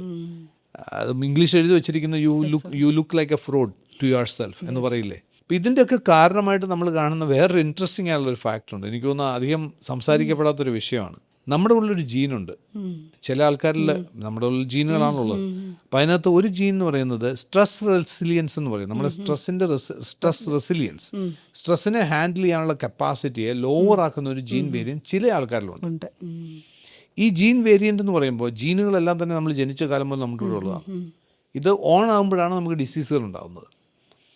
അപ്പോൾ ഈ ജീൻ വേരിയൻ്റ്, അതായത് സ്ട്രെസ് റെസിലിയൻസ് ലോ ആക്കുന്ന ജീൻ വേരിയൻ്റ് ഓൺ ആകുന്ന സമയത്ത് അവർക്ക് പിന്നീട് ഒരു സ്ട്രെസ്സും ഹാൻഡിൽ ചെയ്യാൻ പറ്റില്ല. ഇന്നലെ വരെ പറ്റിയെന്ന് വരും, ഇന്ന് ഏതോ കാരണം കൊണ്ട് ഒരു ട്രിഗർ ഉണ്ടായി, അയാളുടെ ആ ലോ സ്ട്രെസ് റെസിലിയൻസ് ജീൻ ഓണായി. നിസ്സാരമായിട്ട് ഞാൻ പറയുകയാണെന്നുണ്ടെങ്കിൽ ഒരു ആൻട്രപ്രന്യൂർ എൻ്റെ അടുത്ത് സംസാരിച്ചുകൊണ്ടിരിക്കുകയാണ്. അങ്ങനെയാണ് എനിക്കത് ഐഡൻറ്റിഫൈ ചെയ്യാൻ പറ്റിയത്. ആൾ കയറി വന്നു, ഞാൻ ഡോറ് അടച്ചു. അത് കഴിഞ്ഞ് സംസാരിച്ചുകൊണ്ടിരുന്നു. കുറച്ച് കഴിഞ്ഞപ്പോൾ ഡോറ് കുറച്ചൊന്ന് തുറന്നു വന്നു. ആളിങ്ങനെ നോക്കി, സാറേ ഡോർ അടഞ്ഞിട്ടില്ല. ഞാൻ പറഞ്ഞാൽ അടയ്ക്കാം, അടച്ചു. കുറച്ച് കഴിഞ്ഞ് വീണ്ടും ഡോറ് പിന്നെയും. അതായത് നിസ്സാര കാര്യമാണ് കേട്ടോ, അത് ഇതിനൊന്നും ഇത്ര സ്ട്രെസ് അടിക്കേണ്ട കാര്യമൊന്നുമില്ല. പക്ഷേ അവർക്ക് പറ്റില്ല, അവർക്ക് അറിയുപോലുമില്ല, അവർക്ക് അറിയില്ല എന്തുകൊണ്ടാണ് ഞാൻ സ്ട്രെസ്ഡ് ആവുന്നുള്ളത്. നിരവധി ആൾക്കാരുണ്ട്, അവർക്ക് ഒരു ഐഡിയ ഇല്ല വൈ ദേ ആർ സ്ട്രെസ്ഡ്. ഈ കേസുകളൊക്കെ പലപ്പോഴും നമ്മൾ കാണുന്നത് ഈ ജീൻ അവർക്ക് ഓണായിരിക്കും. ഇതിനെ ട്രിഗർ ചെയ്യുന്ന ചില ഫാക്ടറാണ് ഇത്തരത്തിലുള്ള ജീനുകളുള്ളവരിൽ. ആ ജീനിനെ ട്രിഗർ ചെയ്യുന്ന ഫാക്ടർ ഐഡൻറ്റിഫൈ ചെയ്തിട്ട് ആ ട്രിഗറിനെ ബ്ലോക്ക് ചെയ്യാൻ സാധിച്ചാൽ ഈ പ്രോബ്ലം സോൾവ് ചെയ്യാം. സാർ സിനിമയൊക്കെ ഇഷ്ടപ്പെടുന്ന ആളല്ലേ? തീർച്ചയായിട്ടും. ചോദിക്കാനുള്ള കാര്യം എന്താണെന്നറിയാം, എല്ലാവരും വിചാരിക്കുന്ന സാർ ഒരു logical mind brain work stimulate, അല്ലെങ്കിൽ L1 ബ്രെയിനാണ് ആക്ടിവേഷൻ, R1 ബ്രെയിൻ അല്ലെങ്കിൽ ഇമോഷണൽ ബ്രെയിൻ അത്ര അങ്ങോട്ടില്ല എന്നാണ് പറയുന്നത്. എനിക്കങ്ങനെ തോന്നിയിട്ടുണ്ട് ഇൻ്റർവ്യൂസ് പോകുമ്പോൾ. പക്ഷേ ഇപ്പോൾ എനിക്ക് തോന്നുന്നില്ല കേട്ടോ. അപ്പോൾ ഒരു പേഴ്സണൽ ക്വസ്റ്റ്യൻ കൂടെ അങ്ങനെ ചോദിക്കട്ടെ, എന്താണ് ഏറ്റവും കൂടുതൽ പ്രണയമുള്ളത്? സിനിമയിലാണോ അല്ലെങ്കിൽ ഇന്നൊവേഷനിലാണോ പ്രണയം കൂടുതൽ?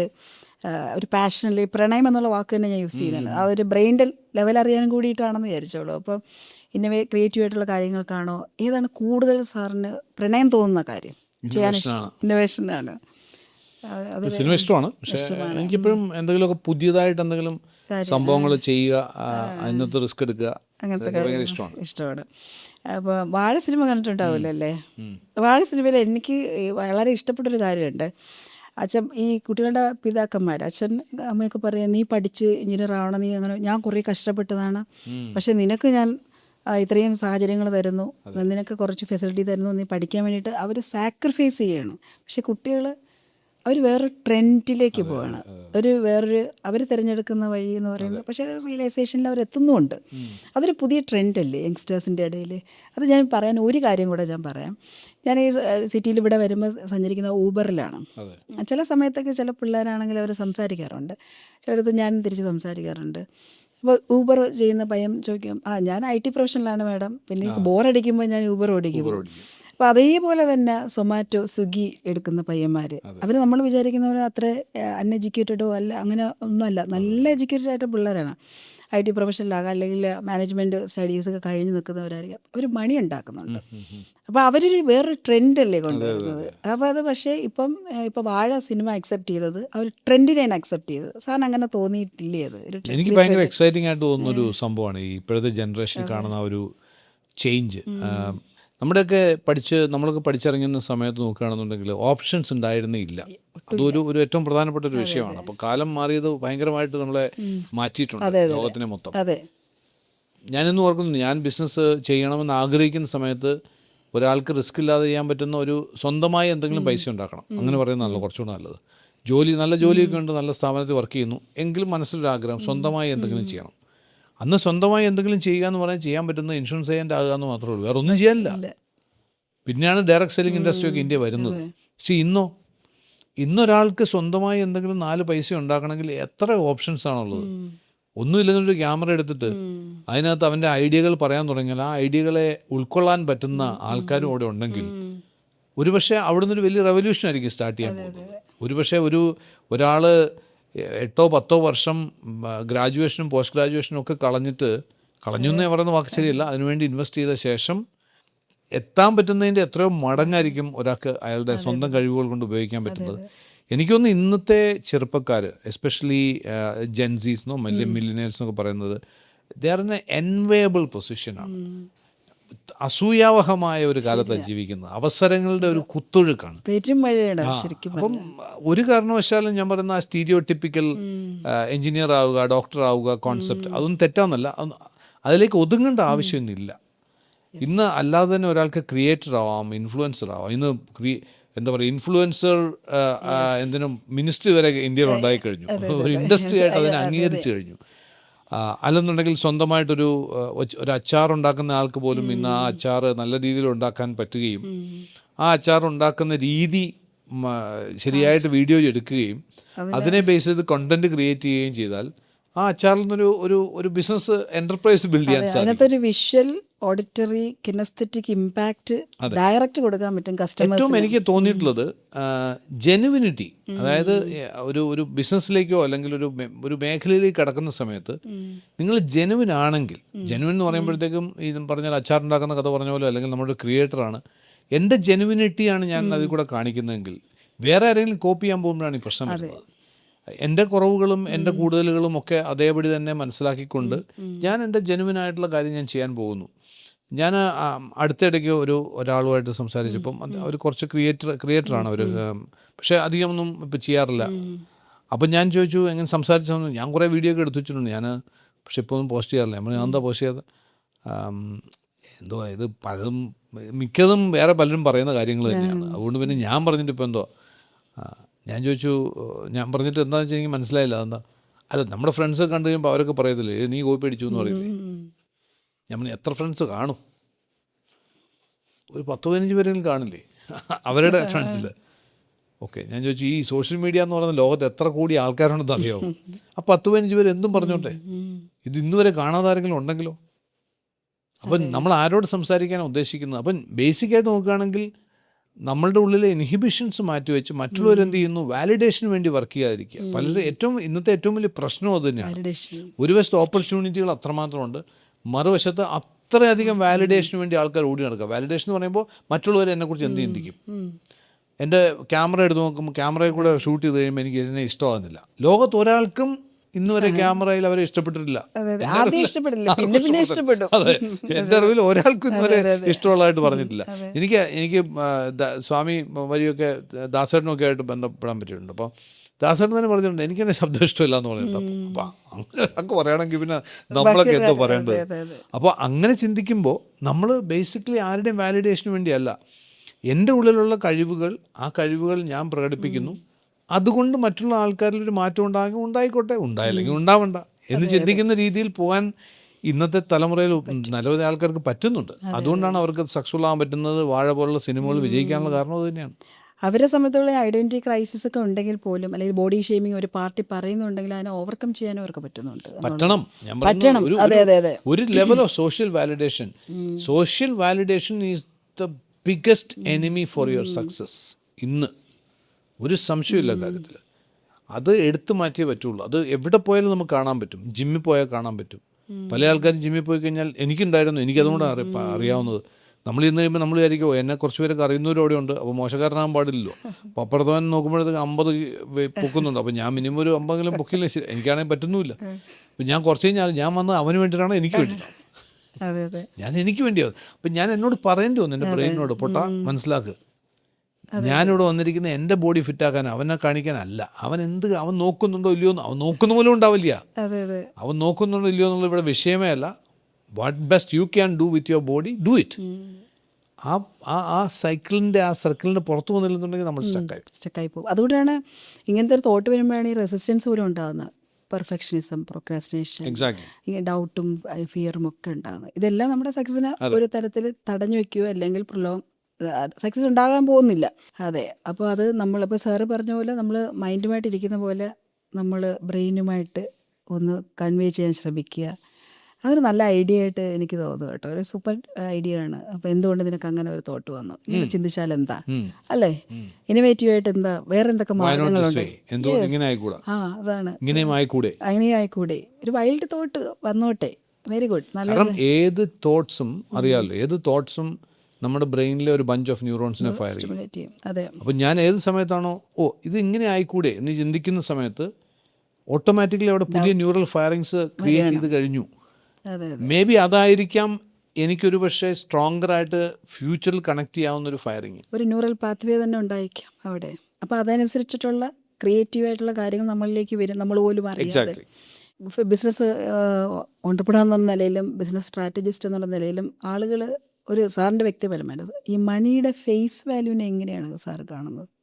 പൈസ കൊണ്ട് എന്ത് ചെയ്യാന്നാണോ അതാണ് ഉദ്ദേശിച്ചത്? ഫേസ് വാല്യൂ, ഫേസ് വാല്യൂ സാധാരണ പൈസയുള്ള ആൾക്കാർ എന്ന് പറയുന്ന ഒരു കാറ്റഗറി. അതൊരു അങ്ങനെ സാറിനെ സംബന്ധിച്ചിടത്തോളം പൈസ കൊണ്ട് എന്ത് ചെയ്യുന്നുള്ളതിനെ ആശ്രയിച്ചിരിക്കും പൈസയുടെ വാല്യൂ. എന്ത് ചെയ്യുന്നു, പൈസ ഉപയോഗിച്ചിട്ട് എന്താ ചെയ്യാൻ പോകുന്നുള്ളതാണ് ഇവിടുത്തെ ഇഷ്യൂ. പൈസ കുറേ ഉണ്ടായിട്ട് എന്താ കാര്യമില്ല, പൈസ ഉപയോഗിച്ചിട്ട് എന്ത് ചെയ്യാൻ പോകുന്നു. ഞാൻ പൈസ ഉണ്ടാക്കുന്നുണ്ടെങ്കിൽ ഞാൻ പുതിയ ബിസിനസ്സുകൾ സ്റ്റാർട്ട് ചെയ്യും. പുതിയ ബിസിനസ്സുകൾ സ്റ്റാർട്ട് ചെയ്യുമ്പോൾ പുതിയ ആൾക്കാർക്ക് ജോലി കിട്ടുന്നു, പുതിയ വെഞ്ചറുകൾ സ്റ്റാർട്ട് ചെയ്യുന്നു. അങ്ങനെ ആ സൈക്കിളിൽ പോയിക്കൊണ്ടിരിക്കും. മണി എപ്പോഴും ഡിസ്ട്രിബ്യൂട്ട് ചെയ്യപ്പെടും മാത്രമേ കൂടത്തുള്ളൂ. ക്യുമുലേറ്റ് ചെയ്തിട്ട് കാര്യമില്ല. മൂവ്മെൻ്റ് ആണല്ലോ അതിൻ്റെ തത്വം എന്ന് പറയുന്നത്. അപ്പോൾ പൈസയോട് വെറുപ്പുണ്ടായിട്ട് കാര്യമില്ല, പക്ഷേ അറ്റാച്ച്ഡ് ആയിട്ടും ബുദ്ധിമുട്ടാവുകയും ചെയ്യും. അപ്പോൾ എന്ത് ചെയ്യുന്ന സമയത്തും ഇതിലെന്ത് പൈസ കിട്ടും എന്ന് ചിന്തിക്കുന്ന ഒരാൾ ജീവിതത്തിൽ വിജയിക്കില്ല. അങ്ങനെ ഇഷ്ടം പോലെ ആൾക്കാരെ ഞാൻ കണ്ടിട്ടുണ്ട്. എന്ത് കാര്യം ഉണ്ടെങ്കിലും ആദ്യം അവർ ചിന്തിക്കുന്നത് ഇതിപ്പോൾ ചെയ്താൽ എനിക്കെന്ത് കിട്ടും, അതിന് പകരം ഇതിപ്പോൾ ചെയ്താൽ എന്ത് ഇമ്പാക്റ്റാണ് ഉണ്ടാക്കാൻ പറ്റുക എന്ന് ചിന്തിക്കാൻ പറ്റിക്കഴിഞ്ഞാൽ പൈസ വരേണ്ടതെന്ന് വന്നോളൂ. മണി ഒരു secondary. Absolutely. What impact I am going to create, അത് ഓരോ പോയിന്റിലും നമ്മളുടെ ഉള്ളിലുണ്ടാവണം. അപ്പം ഞാൻ ഏത് കാര്യവും, എന്ത് അസൈൻമെൻറ്റ്സ് വന്നാലും, എന്ത് ഡിസ്കഷന് എന്നെ ഇതുപോലെ വിളിക്കുമ്പോഴൊക്കെ ഞാൻ ആദ്യം ആലോചിക്കുന്നത് ഞാൻ വന്നിരിക്കുന്നതുകൊണ്ട് എന്തെങ്കിലും ഇമ്പാക്റ്റ് ഉണ്ടാക്കാൻ പറ്റുമോ. Yes, of course. അത് ഇൻഡയറക്റ്റായിട്ട് എനിക്ക് ബെനിഫിറ്റ് ചെയ്തോളൂ എന്നുള്ളത് എനിക്കറിയാൻ പറ്റും.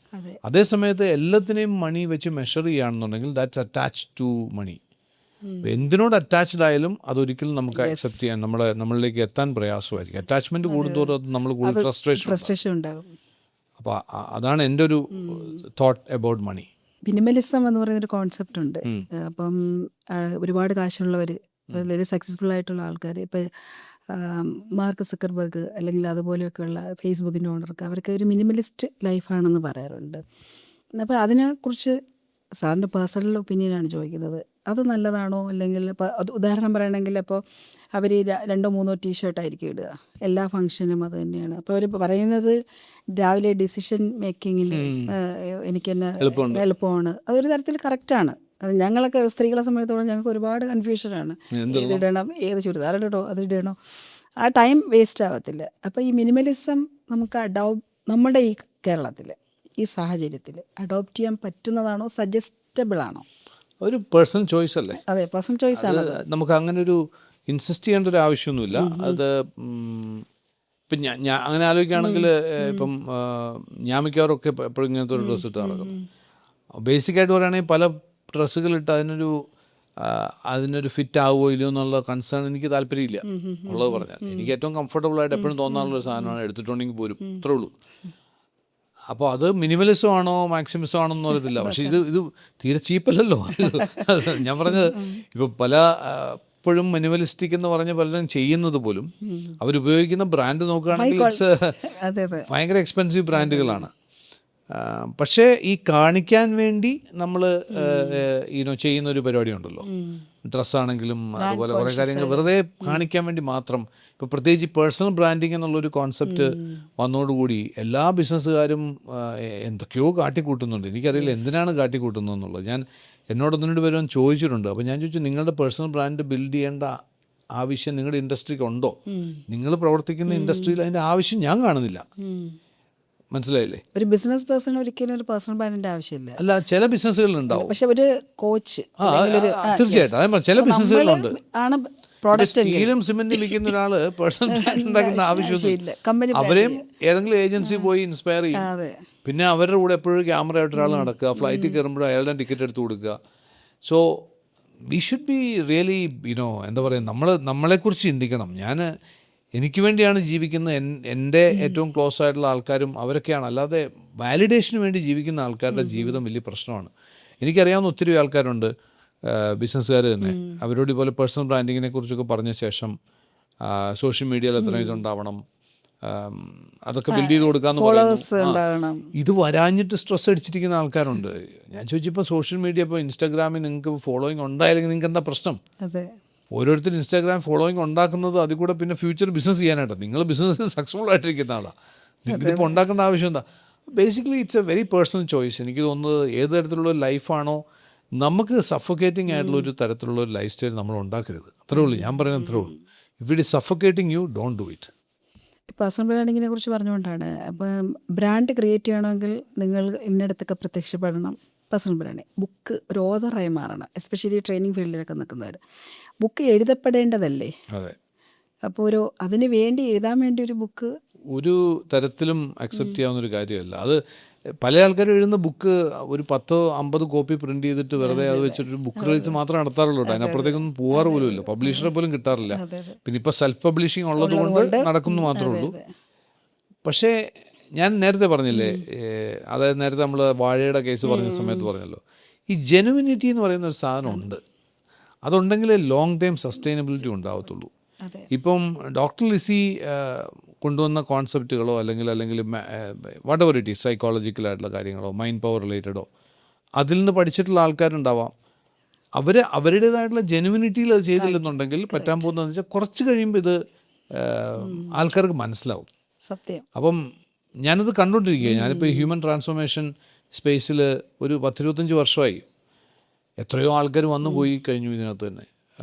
ചില ആൾക്കാർ വന്ന് ഭയങ്കര തീപ്പൊരിയൊക്കെ പാറിച്ച് കുറച്ച് നാളത്തേക്ക് ഭയങ്കരമായിട്ട് കുറച്ച് കഴിയുമ്പോൾ, കാരണം നമുക്ക് അവർ എഴുതിയെന്ന് പറയപ്പെടുന്ന പുസ്തകങ്ങൾ വായിച്ചാൽ നമുക്ക് പുസ്തകങ്ങൾ നോക്കിയാൽ തന്നെ അറിയാൻ പറ്റും it's not done by them. അവർക്ക് വേണ്ടി എഴുതാൻ വേറെ ആൾക്കാരുണ്ട്. ഈവൻ അത് കോപ്പി ക്യാറ്റ്സ് ആണ്. അതൊക്കെ നമുക്ക് അറിയാൻ വലിയ പ്രയാസമൊന്നുമില്ല. അതുകൊണ്ട് I think what ever we do it with genuinity. അത് എന്തെങ്കിലും ആവട്ടെ, പ്ലസ് പ്യുവർ ഇന്റൻഷനും ഉണ്ടാവും. അതെ, ഇന്റൻഷൻ ഇല്ലെങ്കിൽ എപ്പോഴും നമ്മുടെ യാത്ര എപ്പോഴും തടസ്സപ്പെട്ടുകൊണ്ടിരിക്കും. ഞാനിപ്പോൾ എൻ്റെ ജേണി നോക്കുകയാണെന്നുണ്ടെങ്കിൽ ദ ഹാസ് ബീൻ ബ്ലോഗ്സ്, എന്നെ വളരെ നിശ്ചിതമായിട്ട് ക്രിട്ടിസൈസ് ചെയ്യുക, നെഗറ്റീവ് പറയുന്ന ആൾക്കാരുണ്ട്. സ്റ്റിൽ അങ്ങനെ നമുക്ക് പോകാൻ സാധിക്കുന്നുണ്ടെങ്കിൽ അത് എൻ്റെ ഇൻറ്റൻഷൻ ശരിയാണെന്ന് എനിക്കറിയാവുന്നത് മാത്രമാണ്. തീർച്ചയായിട്ടും സാറ് ഇപ്പം ലോകം ഒരുപാട് കേൾക്കുന്ന ഒരു സ്പീക്കറാണ്. സാറ് പറയുന്നത് കേൾക്കാൻ ഒരുപാട് ആളുകളുണ്ട്. അപ്പോൾ അതുപോലെ തന്നെ എഴുതപ്പെട്ട പുസ്തകങ്ങൾ ഞാൻ വായിച്ചിട്ടുണ്ട്. സാറിൻ്റെ ഒട്ടുമിക്ക പുസ്തകങ്ങളും ഞാൻ വായിച്ചിട്ടുണ്ട്. ഈ പറഞ്ഞ പോലെ ട്രെയിനേഴ്സിനൊരു ഗൈഡായിട്ടോ അല്ലെങ്കിൽ ഉപയോഗിക്കുന്നുണ്ട്. അപ്പം ആ ഒരു ജെനുവിനിറ്റി തന്നെയാണ്. അല്ലെങ്കിൽ ഇത്രയും കാലം നമുക്കൊരു ഫീൽഡിൽ സസ്റ്റെയിൻ ചെയ്ത് പോകുക എന്ന് പറയുന്നത് ഡിഫിക്കൽട്ടായിട്ടുള്ള കാര്യമാണ്. അപ്പോൾ ഞാൻ ഈ ലാസ്റ്റ് ക്വസ്റ്റ്യനിലേക്ക് വരികയാണ്. റൈസപ്പ് ഇനി ദുബായിൽ എന്താണ് റൈസപ്പ് നടക്കുക? അങ്ങനെ ഞാൻ കേട്ടു, ദുബായിലാണ് അടുത്ത റൈസപ്പ്. പ്ലാൻ ചെയ്തിട്ടില്ല, ദുബായ് നമുക്ക് പ്ലാൻ ചെയ്യാം. തീർച്ചയായിട്ടും അത് ആവശ്യമാണ്. ഇപ്പോൾ അടുത്ത ജിയോ പൊളിറ്റിക്കൽ കണ്ടീഷനും ആളുകളുടെ ഒരു കറക്റ്റ് ഇപ്പോൾ ഉണ്ടായിട്ടുള്ള ഒരു ഭയങ്കരമായിട്ടുള്ള സൈക്കോളജിക്കൽ ക്രാഷും ഇതെല്ലാം ആളുകളെ വല്ലാതെ ബാധിച്ചിട്ടുണ്ട്. പിന്നെ ഒരു ഫിയർ ഉണ്ട്, ഒരു ഇൻസെക്യൂരിറ്റി ഫിയർ ഒക്കെ ഉണ്ടല്ലോ. അപ്പോൾ ഇതൊരു ബ്രെയിൻ ഹാക്കിംഗ്, ബ്രെയിൻ സ്റ്റിമുലേഷൻ സാധനം കൂടെ അല്ലേ റൈസപ്പ് എന്ന് പറയുന്നത്? റൈസപ്പ് ഞാൻ നേരത്തെ പറഞ്ഞു. റൈസപ്പ് ഞാൻ തുടക്കത്തിൽ 2000 ബിഗിനിങ്ങിലൊക്കെ നോർമൽ മോട്ടിവേഷനൊക്കെ ആയിട്ട് കണക്ട് ചെയ്ത് പിന്നീട് ന്യൂറോ സയൻസ് ബന്ധപ്പെട്ട് സംസാരിച്ച് അതുമായിട്ട് ബന്ധപ്പെട്ട് പഠിക്കുകയൊക്കെ ചെയ്തിട്ട് പിന്നീട് ഇപ്പോൾ ഈ ബ്രെയിൻ ബോഡി ഈ കണക്ടിവിറ്റി ഇപ്പോൾ റൈസപ്പ് എന്ന് പറയുന്നത് ബേസിക്കലി നോക്കുകയാണെങ്കിൽ ഒരു ബ്രെയിൻ ബോഡി മൈൻഡ് കണക്റ്റഡ് ആക്കുന്ന, അതിനെ ഒന്ന് സിങ്ക് ചെയ്യുന്ന ഒരു പ്രോസസ്സാണ്. ഒരു സയൻസ് ബേസ്ഡ് പ്രോസസ്സ് തന്നെ പറയാം. നമ്മളതിനകത്ത് ഉപയോഗിക്കുന്ന എല്ലാം തന്നെ എത്ര വലിയ ലോജിക്കലായിട്ട് ചിന്തിക്കുന്ന ഒരാൾക്കും കൺവിക്ഷൻ കിട്ടുന്നതാണ്. അതാണല്ലോ വലിയ പ്രശ്നം. ഈ മാനിഫെസ്റ്റേഷനും ലോ ഓഫ് അട്രാക്ഷനും ഒക്കെ പലപ്പോഴും ലോജിക്കലായിട്ടുള്ള ആൾക്കാർ അതിനൊക്കെ തള്ളിക്കളയും. കാരണം അതിന് സയന്റിഫിക് ആയിട്ടുള്ള അതിൻ്റെ എന്താണ്, അതിൻ്റെ എങ്ങനെയാണത് വർക്ക് ചെയ്യുന്നത് അവർക്ക് മനസ്സിലാവുന്നില്ല. സോ റൈസപ്പ് ഒരു complete real blueprint for how to optimise your body, brain and mind. അതാണ്. അപ്പോൾ ഇനി ഫ്യൂച്ചർ ഇനിയും ഒരുപാട് ഇന്നോവേറ്റീവ് ഐഡിയാസും വരണം. നമ്മൾ കാത്തിരിക്കുന്നു. പുതിയ ബയോ ഹാക്കിംഗ് പോലെ, അതുപോലെ വി റൂട്ട് പോലെയുള്ള പ്രോഡക്റ്റുകൾ, ആളുകൾക്ക് ഉപകാരപ്രദമാകുന്ന പ്രോഡക്റ്റുകൾ വരണം. ഒത്തിരി റിവല്യൂഷണറൈസ്ഡ് ആയിട്ടുള്ള റെവല്യൂഷൻ സൃഷ്ടിക്കുന്ന കാര്യങ്ങൾ മാർക്കറ്റിൽ വരണം എന്ന് ആശംസിക്കുന്നു. എല്ലാ പ്രാർത്ഥനകളും. Thank you so much. വളരെ ഡീറ്റെയിലിംഗ് ആയിട്ടുള്ള ഒരു കോൺവെർസേഷൻ തന്നതിന്, ഒത്തിരി പ്രയോജനപ്പെടുന്ന കാര്യങ്ങൾ സാറിൻ്റെ ഭാഗത്ത് നിന്ന് കിട്ടിയതിന് thank you so much once again. Thank U.